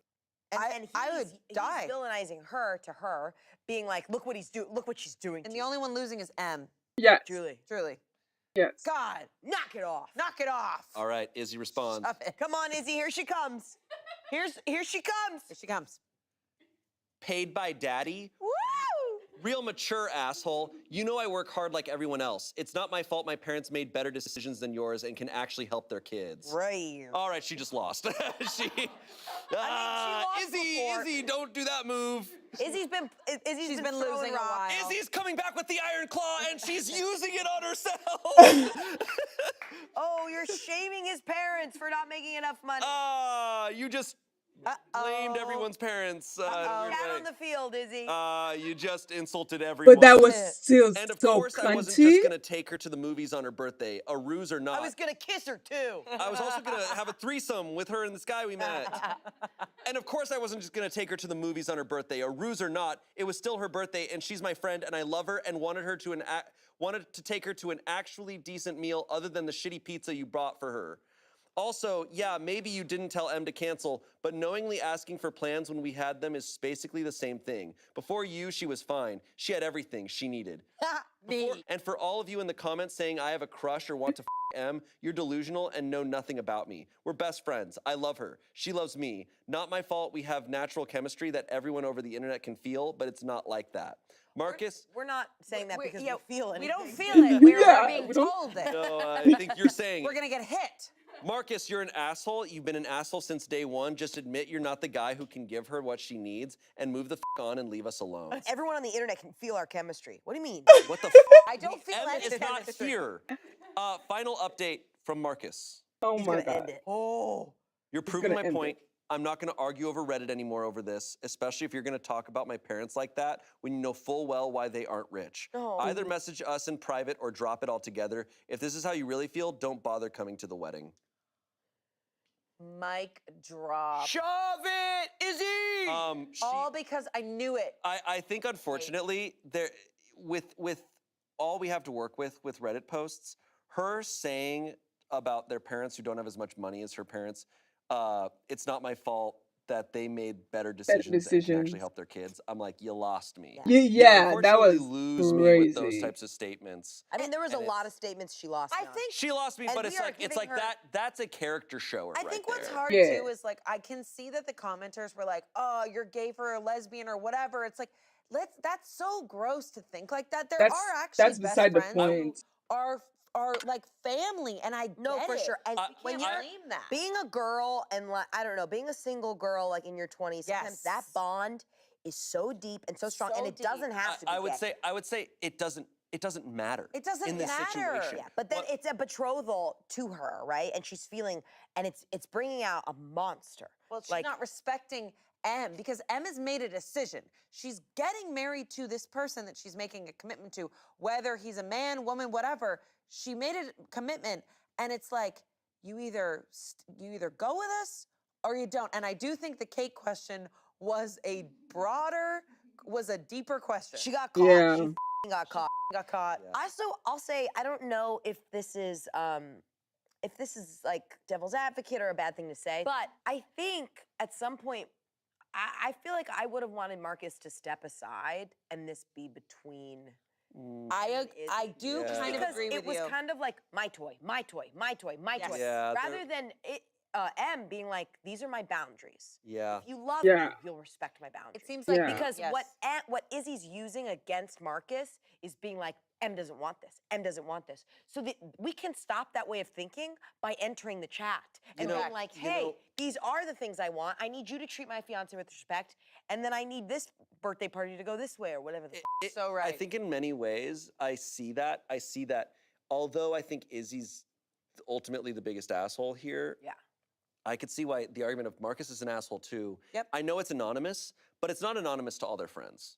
It's not going to be anonymous to the whole wedding party. Yep. And this whole thing is now going to make, this is what the topic And of M conversation could be is. so freaking exhausted. Oh, M is probably exhausted, but this is what they're Then all going to Marcus- talk about. And honestly, this is what a lot of the friends are going to remember from this M whole said, thing. don't talk to Izzy because this is what she didn't want. To be honest, both of them are not respecting her boundaries at all. No, they should have, I think if Marcus saw this, he should have told M like, hey, she made this post online about this. And they should have. And then it should have been like, what do we do from here?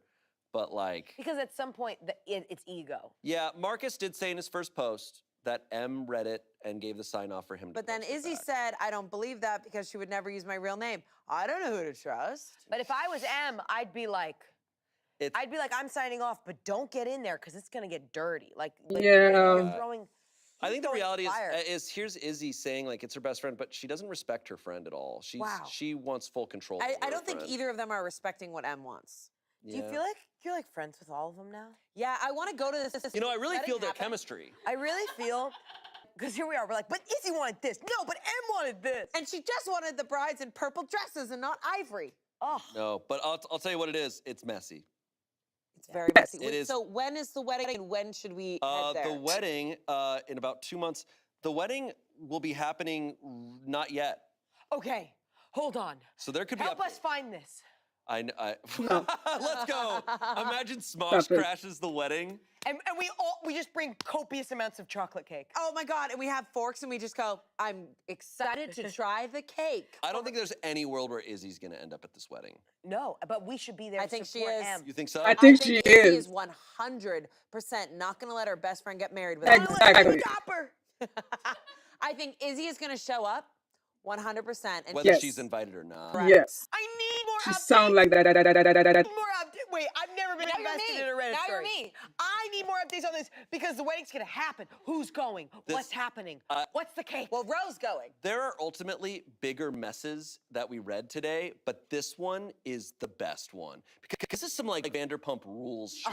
This is right is here. Bravo. This is Bravo. Like, this coded. is dumb. Oh, Because the heart of it, because they're aiming for ego, not for like anything. the heart of it has to be stupid as hell. Yeah. Right? It is, you're right, it's pure ego. There's no actual, like, I mean, there's stakes that it's a wedding and stuff, but like, nobody's dying. No, And that's there's no, why like, all the- whereas like the child one earlier is ultimately the messiest situation. But that's why you But Vanderpump is a great comp. that's sad. That wouldn't be reality television. This is reality television. Yeah, it's a for producer. the Vanderpump girlies. It's James going, it's not the No, pasta. No, a They're producer yelling. would hear about Izzy and be like, you've got a show.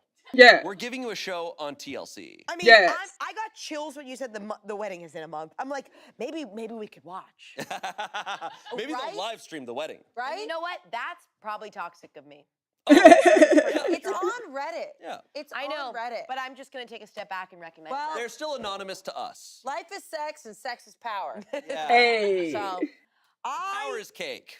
And power is cake. Power is asking what kind of fucking cake it is to the bride and groom. I need So I can more get ready. updates. I quite literally like need them. Angela, you Sorry. have to ask, otherwise he won't give it. I have sorry. some airline points. I will go anywhere. Whoa, Look. maybe it's in California. They're like, who's this squirrel girl that's just like hanging out? What I is don't this know. squirrel girl thing? What is this squirrel girl thing? It's the second time you said it. Yeah, Has what the someone called hell? you a I don't know. squirrel? What do people call me? A hamster? A It's a gerbil or gerbil? something? Gerbil? Something? A squirrel is very different. It's all the same shit. It's all gerbil. That was messy. That was nasty. That was really juicy. I can't get over. I need to watch this wedding.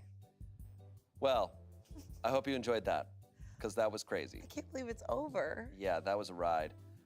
Thank you both for being here. Thank you for having us. Thanks, I Yeah, guess, for that was having us. incredible. I'm disturbed. Let us know what other themes and subreddits you'd like for us to cover on the show. And we'll see you next time, next Saturday. Bye. Bye. Woo, Saturday morning. Saturday morning. Get your pancakes stories. Out of the oven. Get your pancakes out. Hey guys, I'm really sorry back there for when I said that. Yeah, That was weird.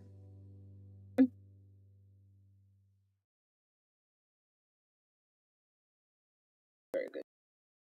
Very good story. What the fuck? Where's my zip line? I'm so... Oh, there you go.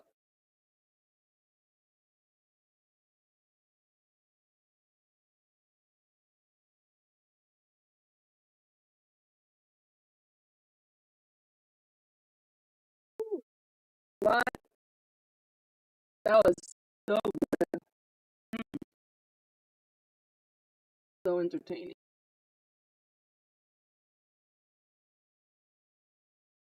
Give it up for Josh Johnson. I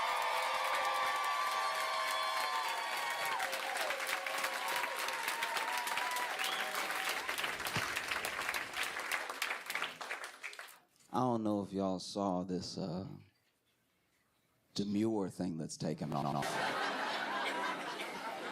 I saw it yesterday. I was lost. Why are y'all groaning? Oh my God. In case you don't know what it is, in case you haven't been alive for the past couple weeks, demure is this one TikTok started this whole thing. It's not like a whole group of people. It's not like somebody super famous already said something. There's this one TikTok by this creator named Jules LeBron that was just sort of getting ready for work and said, you know, look at how I'm dressed. Very demure, very mindful, and demure and mindful have like really taken off. They've really become this big thing. People are talking about how I'm demure, I'm mindful, and everything. People have made all these response TikToks to it and stuff. But basically, she was just saying like, you know, look at how I'm dressed, keeping it chill, a little bit low key and everything. And by and large, everything that I've seen that's come from it has been pretty positive. I know I'm not on the whole internet, but like everything I see is nice, which is kind of cool because usually when it comes to like TikTok as a movement or like challenges or like anything popular, it's usually not as positive. You know, most TikTok challenges or trends are mostly like, hey, y'all, watch me punch my grandma in the back of the head. Would you punch your grandma in the back of the head for $500,000? It's usually something that causes harm to, you know, you or someone else for everyone's entertainment. And we watch all the time. It's like, hey, y'all, watch me while I call in this bomb threat to the Vatican. You know, like there was one thing, I don't even know, it got so bad that they would talk about TikTok trends happening that I don't even think were happening, but they were believable because all the stuff that really was. Like I'm pretty sure there was one where maybe I'm falling for like a trick, but I'm pretty sure there was one TikTok trend where people just kept blowing up the urinals at the boys' bathrooms in their high schools. And I was maybe. So then you see something like demure, and it really kills the whole. You know, the generation gaps that we have. It's hard to keep pushing them away when they're being all nice and stuff. No, you see these young Gen Alpha, Gen Z just being demure and sweet. mindful. You almost don't know how to react. You know what I mean? Starts raining. Maybe you're a boomer, and then out of nowhere, you know, this young person comes up being very demure. And mindful. Pops an umbrella rainy head. You just standing there like, Fox News did not prepare me for this. I don't know what to do. Thank you, I guess. This is weird. You sure you don't want to punch me in the back of the head and film it or something? Like, no, it's just nice to see like a trend that's at least like feeling mildly positive as it spreads, you know? Because a lot of them start positive and then quickly turn. And I haven't seen this one turn yet, because the whole definition of demure is like modest, shy, you know, mindfulness, obviously self-explanatory, being mindful and stuff. Because the other TikToks I've seen Jules make have also fascinated me, because, you know, she'll do little stuff like she brought donuts to the hotel staff that took care of her at the end of her stay. And she was like, this is being demure. And I'm like, oh, okay, I guess we redefining it. I had no idea. That's cool. I'm saying, because I'm happy about it, you know? And I think that that's really awesome, because for a long time, I didn't know if like a good trend could catch on. You know, we like, deep down, whether you like it because you like it or you like it because you love to hate it, we like watching the bad stuff. Do you know what I mean? Like like Jackass would have never been a franchise if we didn't love the idea of a guy just standing there and then his friend running behind him and kicking him in the balls. Like that's not very demure, you know, not very mindful. We had Jackass when we were little, and that just spawned into like a different now everybody can do Jackass. Everybody was doing Jackass the whole time, by the way. It's just when we filmed it, it sort of just sat at home. Like they just became home movies. There wasn't an internet to push it out to the rest of the world with, you know? And so I don't know. I mean, I hope for those that enjoy it, it continues. I hope it doesn't, you know, morph into a different thing, because I feel like the internet's very good at that. You know, the internet's very good at like taking something, because it's so decentralized, like taking something that starts out very good and then morphing it to a place where, you know, maybe 5 years from now, there's just a kid that runs up and punches his grandma in the back of the head and goes,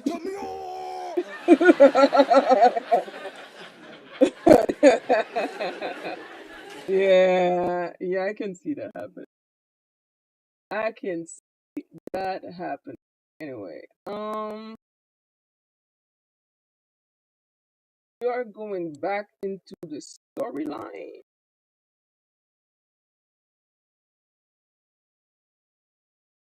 We are going back into the storyline.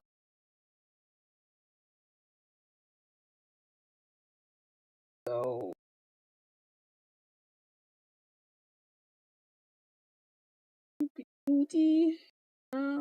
take a small break, and I'm gonna be back